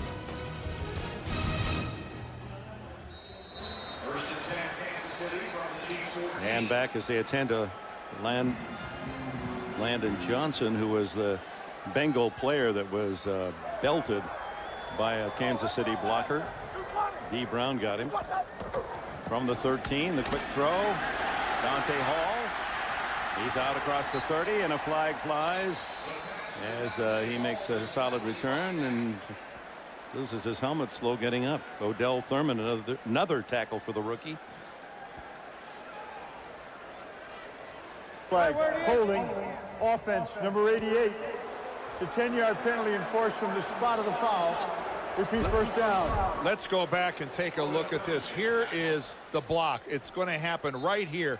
Take a look at this hit. D. Brown just takes away Landon Johnson. Listen to this. We're going to play it with this audio. Listen to this hit. Whoa. And Landon Johnson, a very critical member of the Cincinnati defense, a starting outside linebacker who has to do double duty on special teams.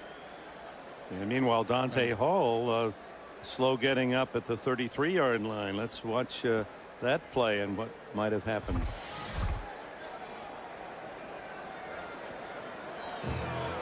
Oh, right there. It looks like he got a knee in the throat.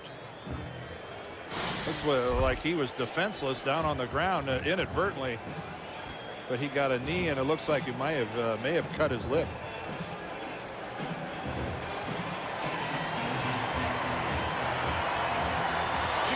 That's a thrilling player and a big favorite here in Kansas City, understandably. Landon Johnson with that blind blank stare as he took that head-to-head hit. And Hall might have been even a cut tongue. Well, Dante Hall, all of 5'8", 185 pounds. He's small but mighty. Whistle sounds. The ball after the penalty on Tony Gonzalez takes it back to the 14-yard line.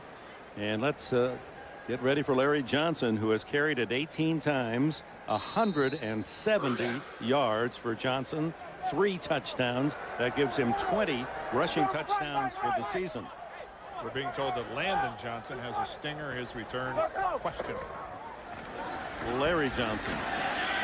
And that's something he's learned, how patient he was there, waiting for his blocks to develop. He admitted that as a younger runner in the league, he tried to run past his blockers. Now he, a la Priest Holmes, waits his turn. Wow, what a mentor he had in Priest Holmes. One of the most patient and running. But you know something? You can be patient as a running back if you know your offensive lineman and your fullback are going to get there.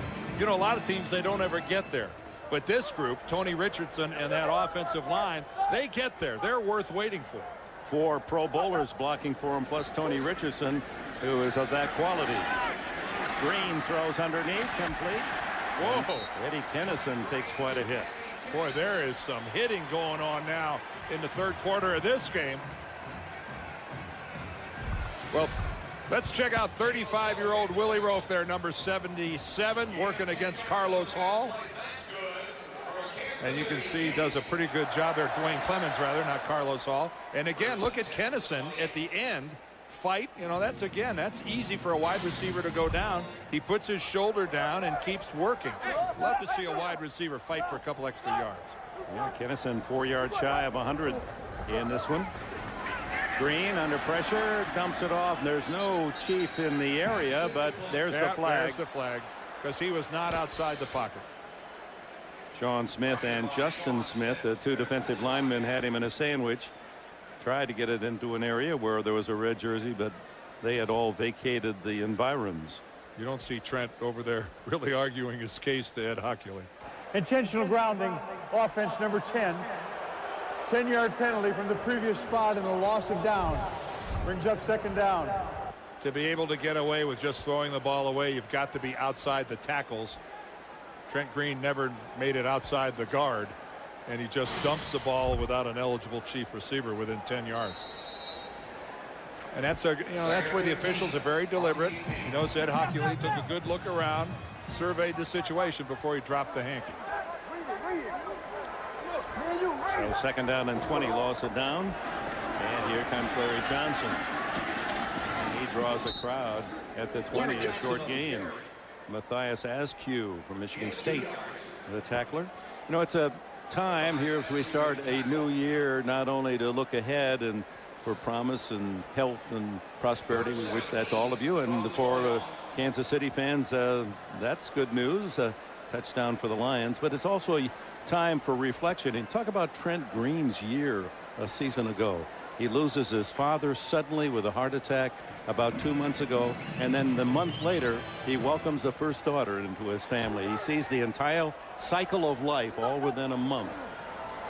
Part of the maturing process. And here goes Green again. Chased and sacked back at the 15. David Pollock, the rookie from Georgia, the #1 pick of the Bengals, has his 3rd.5 sack of the season. Dick, Trent Green is also going to see the cycle of his football life change, because Trent told us something very interesting about his relationship with Dick Vermeil. He said, well, you know, Dick Vermeil has had the opportunity to head up 3 different NFL franchises, and 2 of the 3 he wanted me to be the starting quarterback. Dick Vermeil traded for Trent Green. I'd like to do that. Only if I could use frequent flyer miles. Plus the science of living longer. Look at this Kansas City fan wearing a Lions jersey. He's trying everything he can to help Detroit upset Pittsburgh. Intercepted as Patrick Surtain in perfect position to pick off John Kitna. That was almost too easy, and now the flags fly.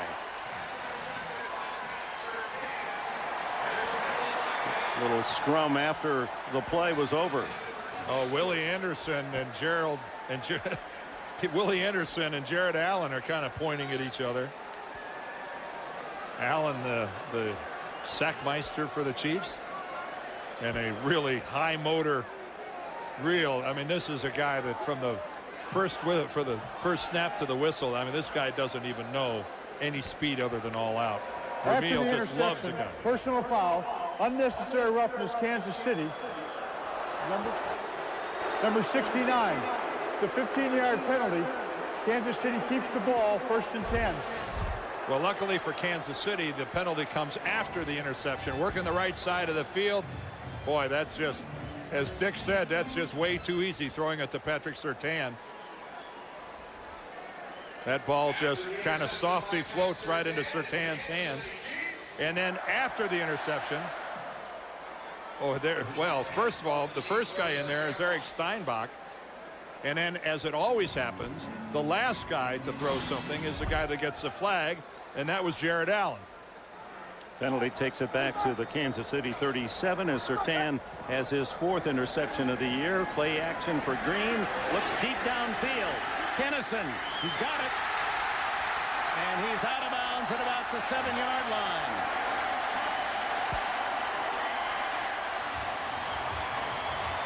That ball hung in the air so long, you would have thought that somebody from Cincinnati would have been able to make a play on that. But Eddie Kennison, backpedaling, makes the catch. Now, you don't see that every day. This is the opposite of taking it in stride.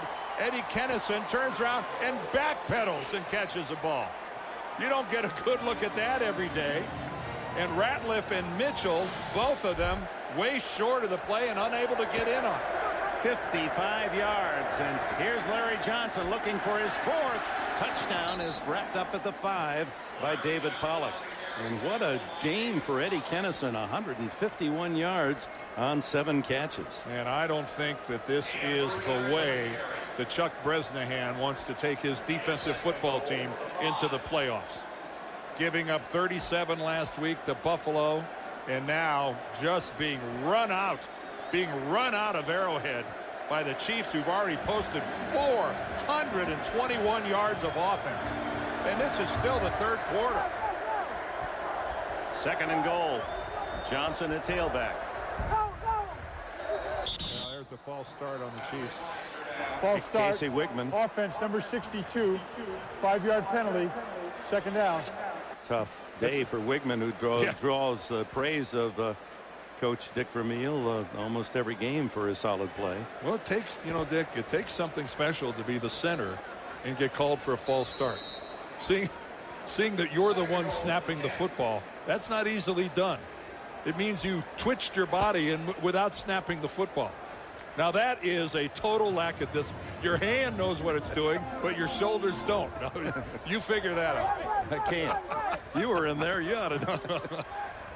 So it's 2nd and goal at the 10-yard line. And Green, looking for his 150th touchdown, is caught from behind by Pollock. That's the 2nd sack for the rookie today in the 2nd half. Well, that's why he was their #1 draft choice, because David Pollock has great speed. Yeah, he gets inside Willie Roaf because Willie comes off to pick up a blitzer. Pass protection always starts from the inside out, but Willie, for some reason, must have thought he had some help to the inside, because he just released David Pollock and gave him a run at Trent Green. It's 14 yards away on 3rd and goal.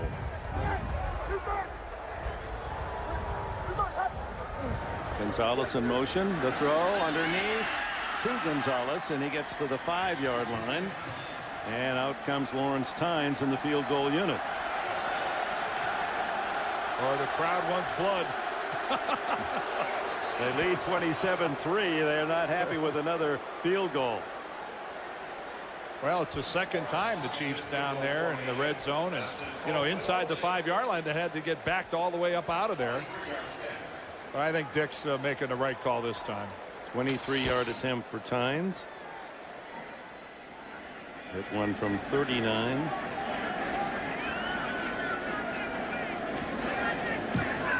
And punches that one through. And a 30-3 lead.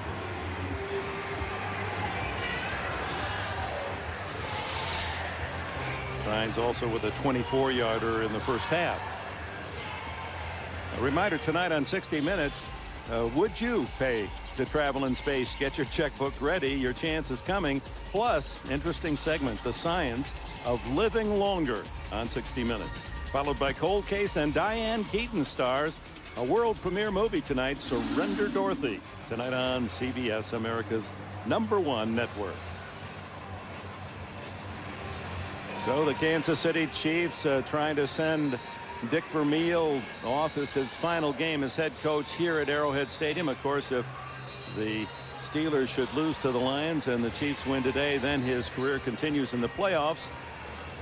But it would be his last game here in Kansas City. Announcing that last night tearfully in front of his team. And as we mentioned, you think of Vermeil, and first word that comes to mind is passionate. He really cares. Passionate, emotional, father-like to his players. I mean, he's demanding. They work hard. The Chiefs' practices are very demanding. But, he's quick to urge you on, to put a boot in your rear end and put an arm around the shoulder at the same time. Yeah, sometimes his players don't like him, but they still love him. Oh, yes, that's well said. Tynes drives one low. Bobbled by the up man, Matt Schobel, who's had a rough day today, the tight end, at the 22-23-yard line. Well, Trent Green, boy, he's having a fun day today. He's been working hard. Eddie Kennison, the leading wide receiver on this team. Eddie Kennison one more time working the sidelines. Look at that pass protection, though. Again, he finds Kennison across the middle, and then this long bomb. Eddie doing the back pedal as he got beyond the Cincinnati secondary. And Trent Green, these are up-to-date stats of all the quarterbacks today, and Trent Green having the best day so far. How about Harrington? NFL? Harrington, 3 touchdown passes against the Steelers, and Kennison's got the top numbers as a receiver. He's got the most yards. Steve Smith has the most receptions with 8. Eddie having a big outing against the Bengals. And right now they're, anybody who knows what's going on, there's a lot of good vibes being sent Detroit's way by this Kansas City crowd. Chris Perry in the backfield, a spread formation, then the throw to Tab Perry, not related, tackled immediately by Benny Sapp. Second year out of Northern Iowa, being used more and more. And the Steelers have scored late in the third to take a 2-touchdown lead against the Lions. That's an awfully good team, Kansas City, to not make the playoffs should that be the final result. And the same could be said about the San Diego Chargers, this AFC West. Mighty tough, and the Denver Broncos best of the litter.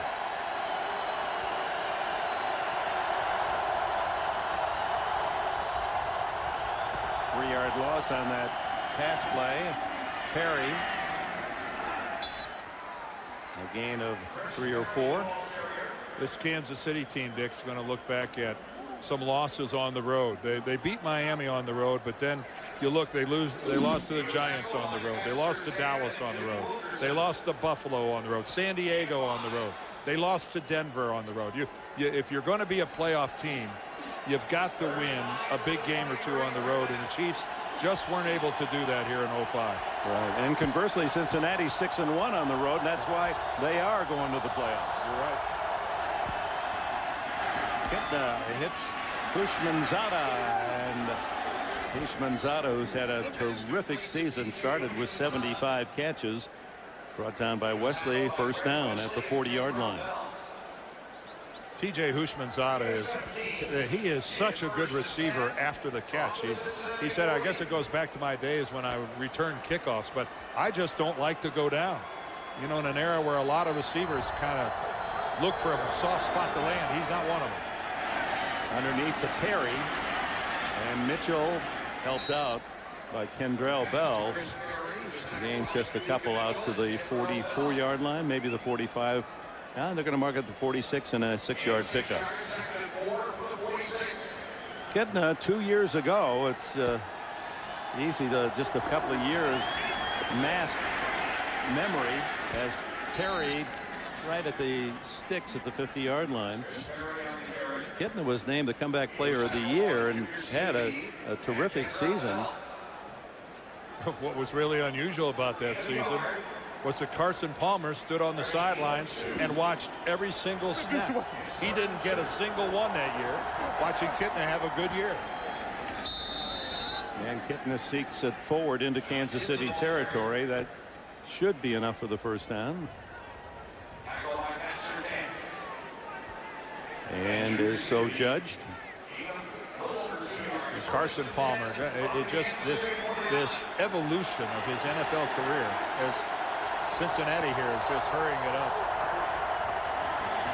Quick throw to Chad Johnson, and he is pinned at the 42 by Eric Warfield. Chad Johnson, and you're wondering what he might have in store with all of his package of celebrations this year. And he said, you know, Missouri is the show me state, isn't it? Yeah, well, I might have to show you something. I don't know what kind of mood he's going to be in if he does score. The reality is they're getting their rear ends handed to them by the Chiefs.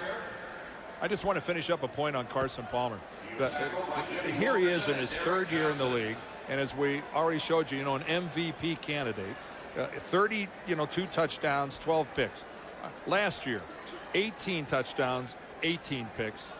The year before, not a single snap.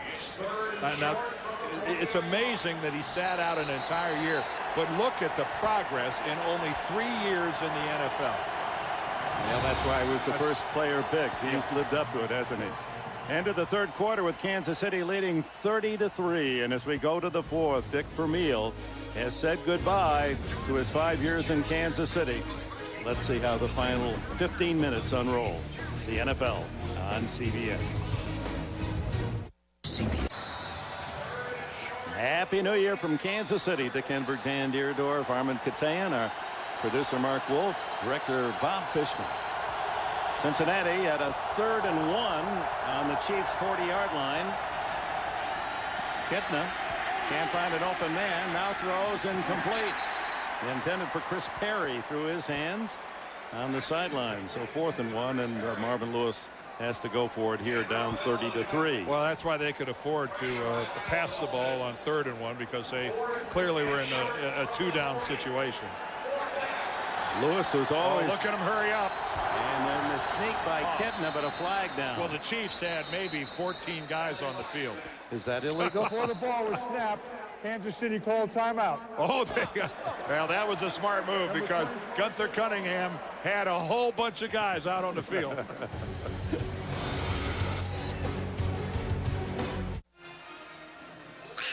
Reminder, January, get ready for a whole new generation of comedy and romance.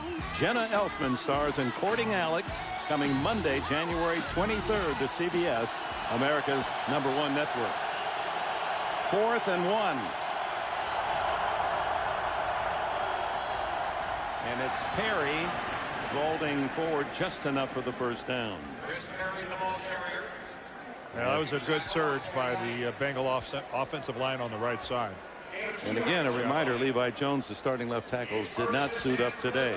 No, the adjustment they made, the left guard Eric Steinbach, number 65, slid over to left tackle, where he has no experience playing out there. And then Scott Kustra slid in to take his spot at left guard.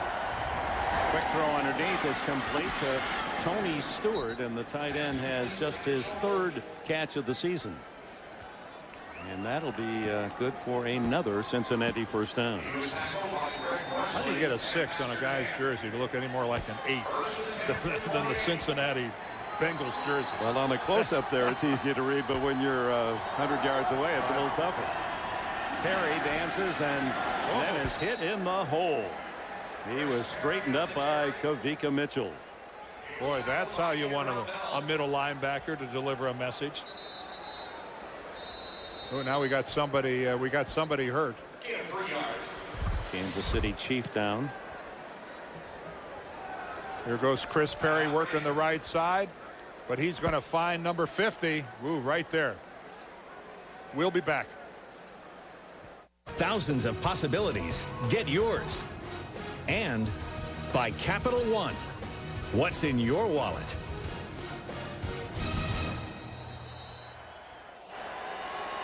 Panoramic view of Arrowhead Stadium. They attend to Kendrell Bell, who's been playing all season with a bad shoulder. Here's a little trickery with Tab Perry vaulting his way upfield and finally stopped at the 25-yard line. A lot of work and no gain. Wesley and Warfield with the tackle. Here's the situation, and trying to sum it up. New England at the moment is trailing Miami by 5 points. If New England loses and Cincinnati loses, then Cincinnati would host Pittsburgh next week. Cincinnati would remain the 3 seed.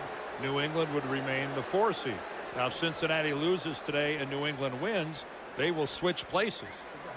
And Jacksonville then would be the opponent in Cincinnati next Sunday or next weekend. So New England is in a dogfight with Miami right now. So a lot, and I mean a lot, yet to be determined.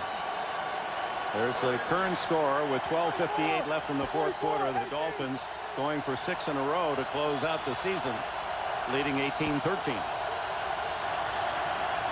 3rd down. Kitna searching for an open man, has to throw short to Schobel, and he gains only a yard or 2 on the play as Derek Johnson, speedy rookie linebacker from Texas, makes the play. Dick Vermeil really likes this young guy. He said he's going to be a perennial All-Pro. Well, it's good to see Derek Johnson back in there. Remember, he took a heck of a shot earlier in this ball game. Yeah. Rookie of the Year candidates. Yeah. You got to put him on that list with Merriman of San Diego and Thurman here of Cincinnati, and Tatupu. Many like Tatupu up at Seattle. So 4th down. A long 5.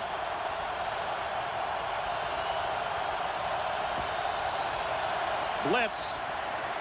Kitna able to escape and throw. Incomplete. Broken up by Patrick Surtain. Well, he's trying to get the ball to Houshmandzadeh, but it just stayed in the air. It floated. And Surtain able to make the play. And once again, Kansas City gets it done. The Chiefs taking over on downs at their own 23-yard line with a 33 lead here in the 4th quarter. And the quick throw to Dante Hall. Slips one tackle and brought down 1st down at the 35-yard line. Well, you can kick off the new year with America's #1 network and see why over 140 million viewers turn to CBS for television's #1 comedy, #1 reality show, #1 news magazine, #1 show on TV. Plus, more people watch the NFL on CBS than any other network. Happy New Year from all of us at CBS. First down for Green and the Chiefs at the 35-yard line.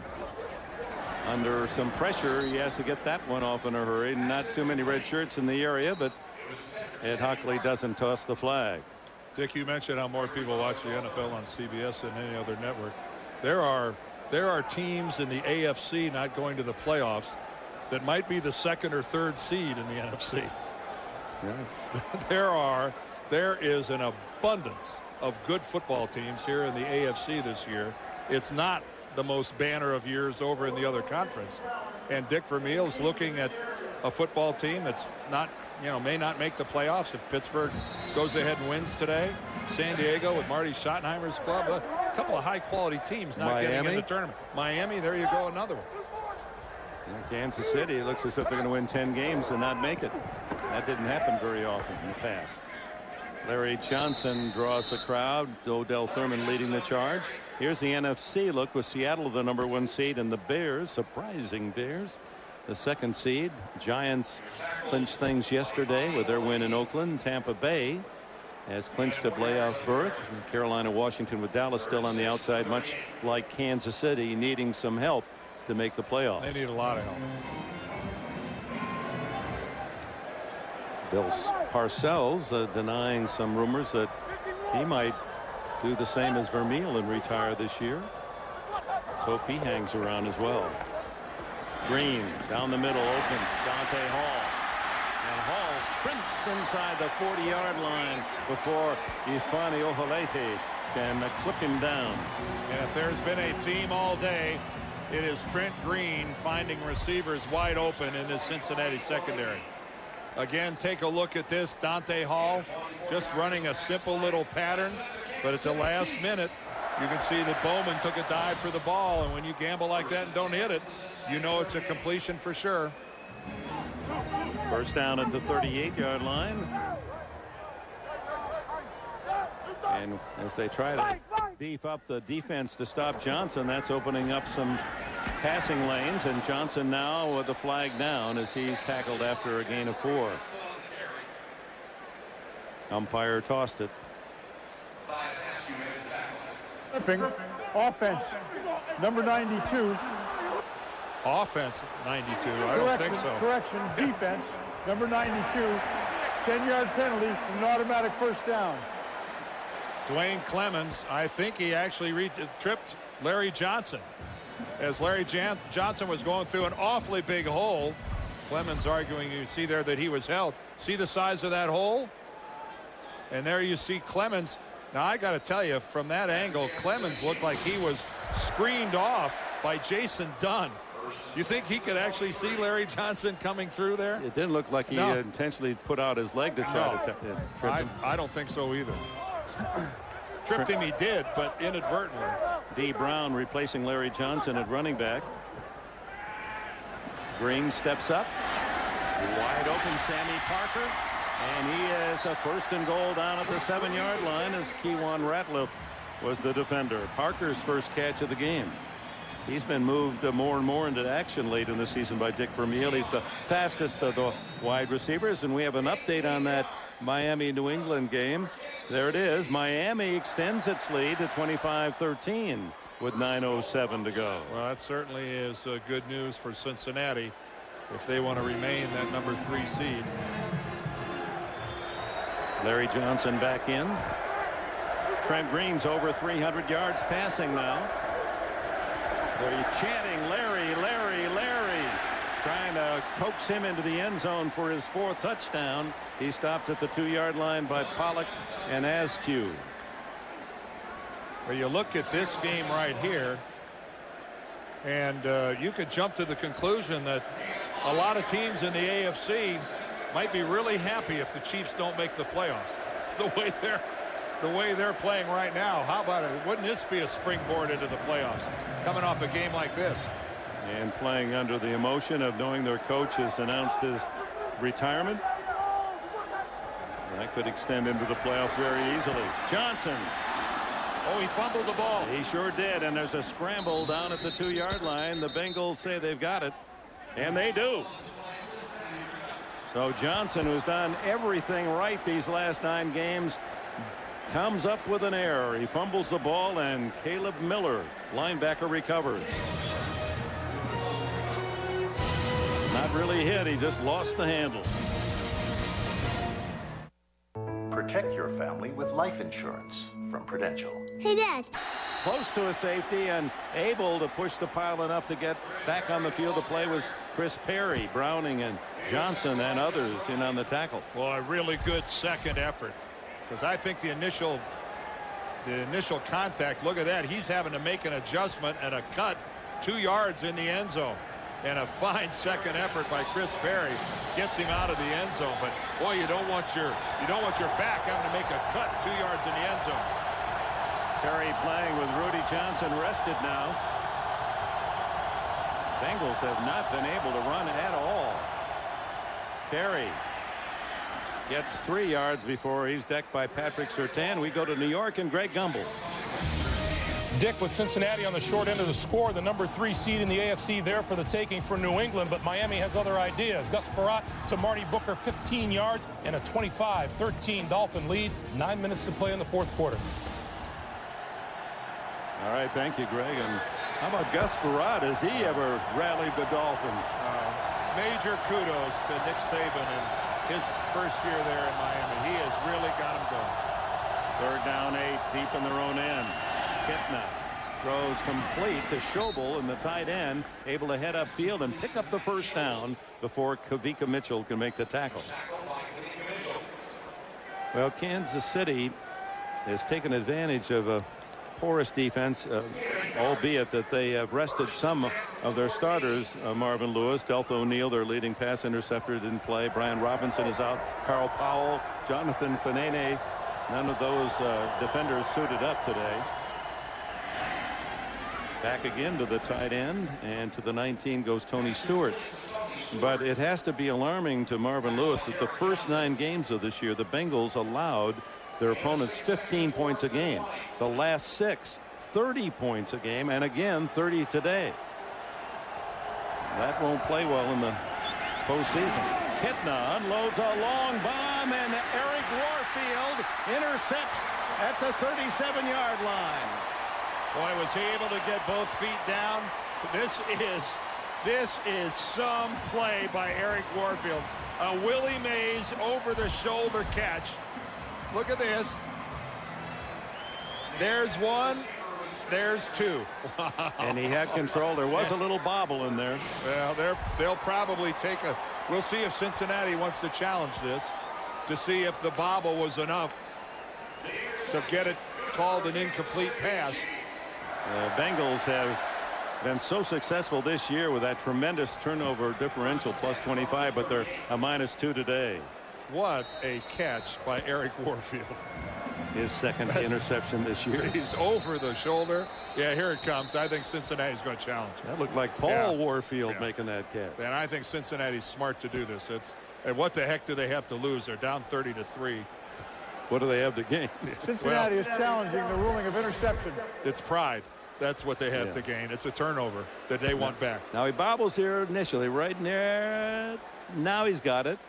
And does he get the second foot? They're gonna overturn that.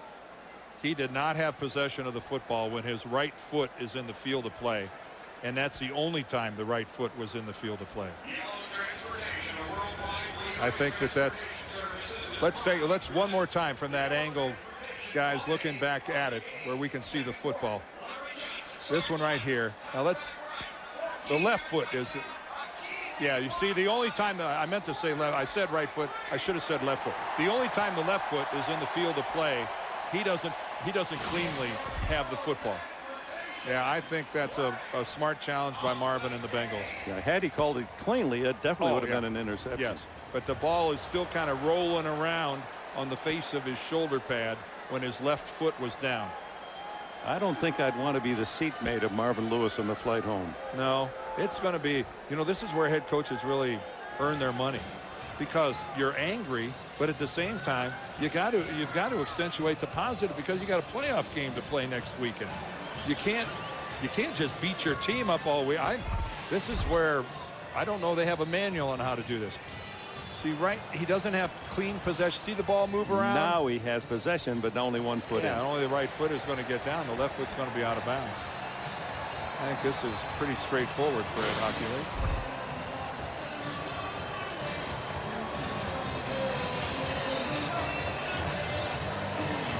He might be looking at the top 10 football plays of the 2005 season in there, turn into a switch, take a little time.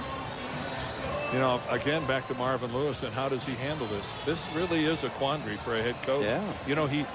He really pushed them last week. Every player said Marvin was angry, screaming, yelling, that the coaching staff really impressed upon this very young team that an effort like that against Buffalo was not acceptable. Well, now what do you do? Well, I think we go back to a comment you made earlier. As soon as you take out your star player, Carson Palmer, the whole complexion changes, and he's going to start with saying our big guy's going to be there for the full game next week, so that'll be different. But he's also got to say, you guys have to individually be accountable for your own performance out there. I don't care if Carson Palmer isn't playing or John Kitna. You still have to block your guy. You still have to tackle your guy. Well, that's what they didn't do very well. That's what they didn't do very well. And Carson can't help him there again.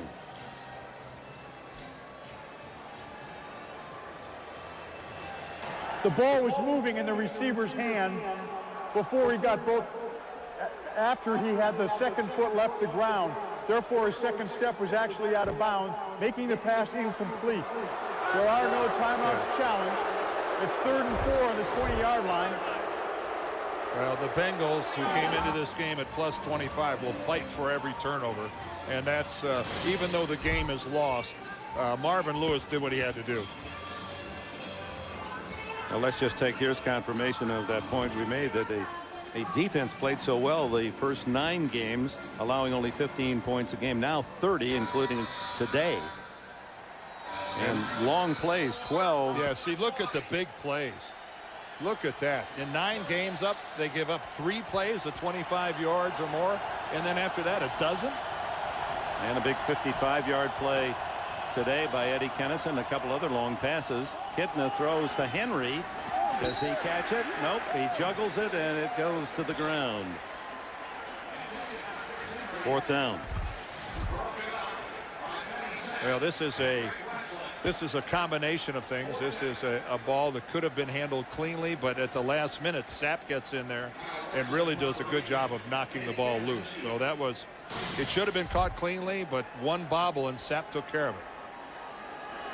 Benny's a cousin of Warren Sapp, and a free agent out of Northern Iowa. He's playing more and more. Eddie Kennison, and they're going to fake the punt, and it works on a pass to Schobel as the punter Kyle Larson throws complete. Does it count? A flag is down.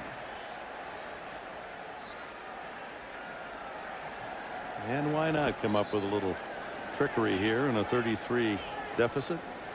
The only thing I can say, Dick, is that wing of the Sapp family must be a whole lot smaller than Warren's wing. Because how can Warren Sapp have a cousin? Ineligible receiver downfield by the offense. Number 86, who was lined up in an ineligible position. 5-yard penalty. Repeat 4th down. Oh, Benny is 5'9", 190 pounds. Now, wait a minute. Let me up. Let me up. Oh, look at Marvin. Whoa. Yeah, nothing has gone right, and it was waiting to explode.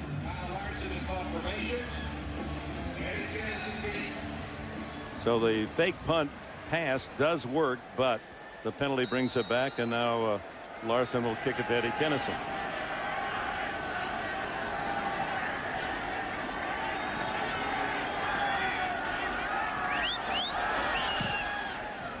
Beautiful kick, driving Kennison all the way back to his 33.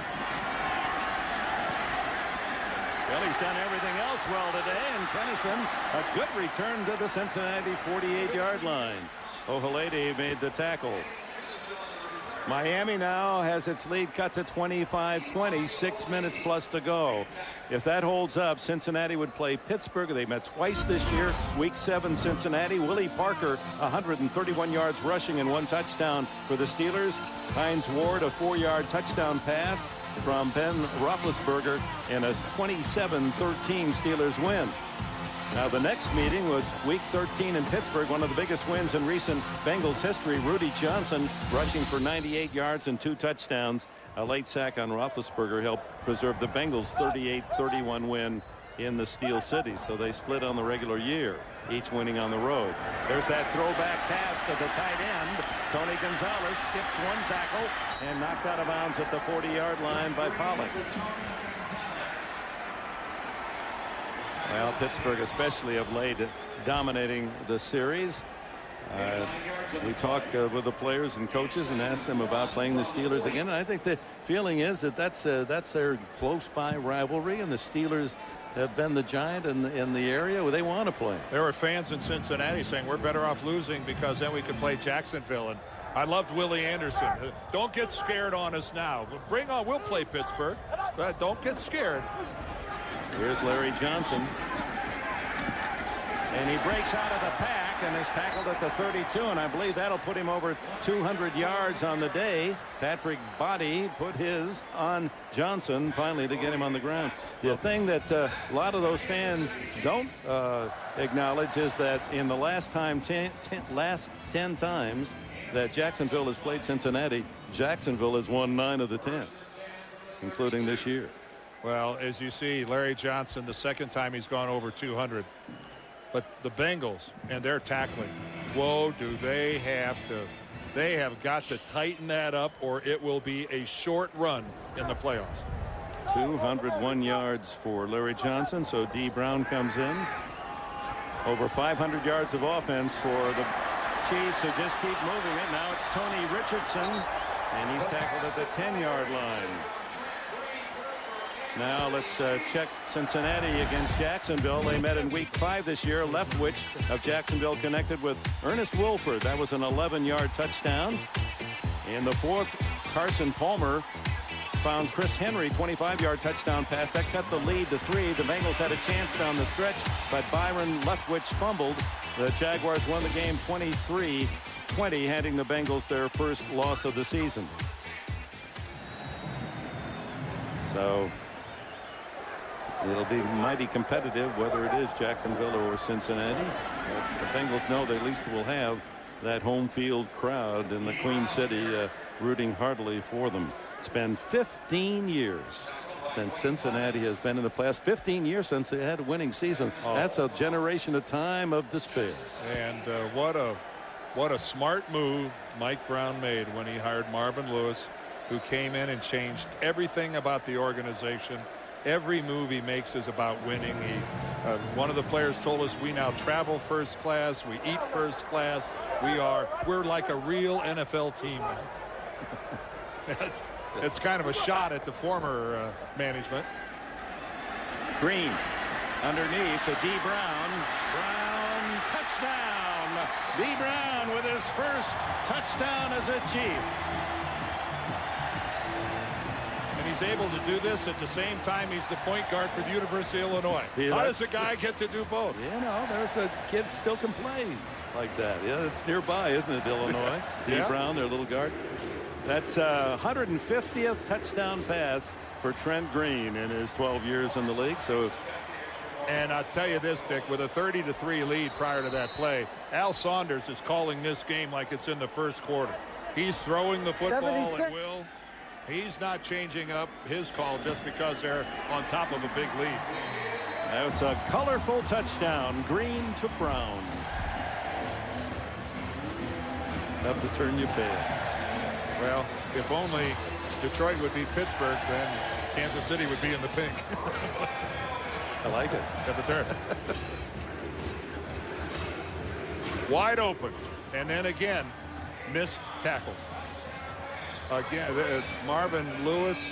That'll make them angrier than anything. Bresnahan, the missed tackles are going to cause them a couple of sleepless nights as they get ready for the playoffs. Now you can accept a lot of player mistakes, but missed tackles probably is on the top of the list for any coach.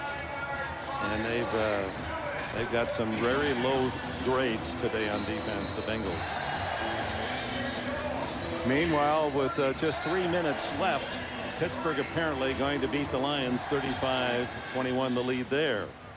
And that will make this the Chiefs' final game and Dick Vermeil's final game as their head coach, and as him being a head coach anywhere in the NFL. Is, again, if you joined us late, Dick has announced that he's retiring effective at the end of this season, which if Pittsburgh wins is going to be in 2 minutes and 47 seconds.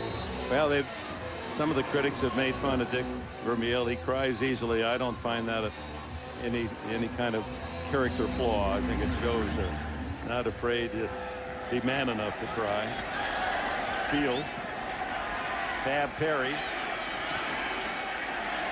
On the other hand, Marvin Lewis, it hurts too much to cry this game.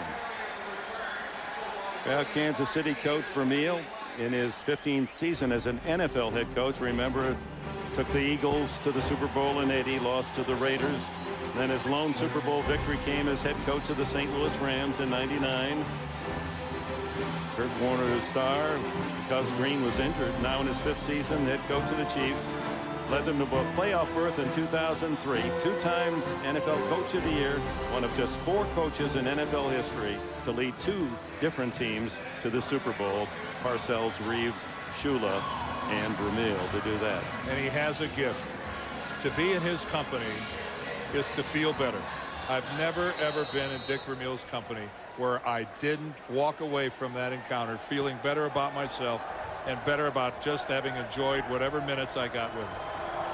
Well, he has a beautiful vineyard out in Sonoma, Napa Valley in California. His roots growing up in Calistoga in the Napa Valley, and he's a connoisseur of fine wine, and he'll be able to sit with his lovely wife Carol, his grandchildren, and reflect upon an absolutely marvelous career. I loved his line in his interview with Armin Katayan that ran in the NFL Today earlier today, where he said, well, I've got 11 grandchildren, and I guess I'll get to do some coaching there.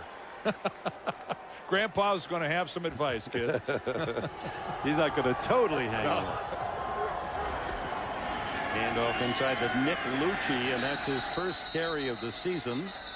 Well-traveled Lucci, a 273-pound blocking back. Clock ticking down toward the 2-minute timeout. Yeah, there'll be plenty of hugs for the 69-year-old Vermeil. And even though this game will go, it's a win for them, and the Pittsburgh game didn't work out, Dick Vermeil in his heart knows that this team turned in this effort because he told them that he was retiring. At least he'll walk away knowing how they responded to him. And with his very favorite pupil, his quarterback, personality much like Coach Vermeil, Trent Green.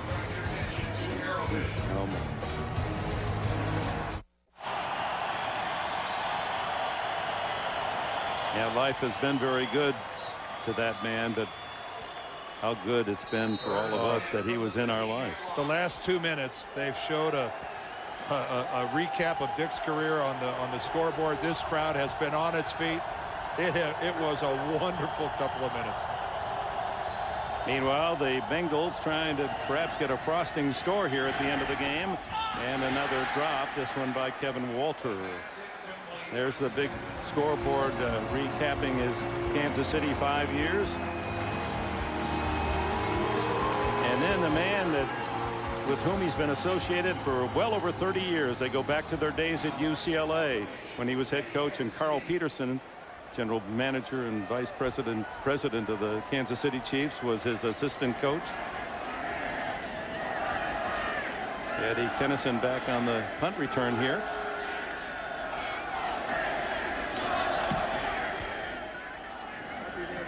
You can see how Peterson is touched by the moment as well. That's what Vermeil does to you.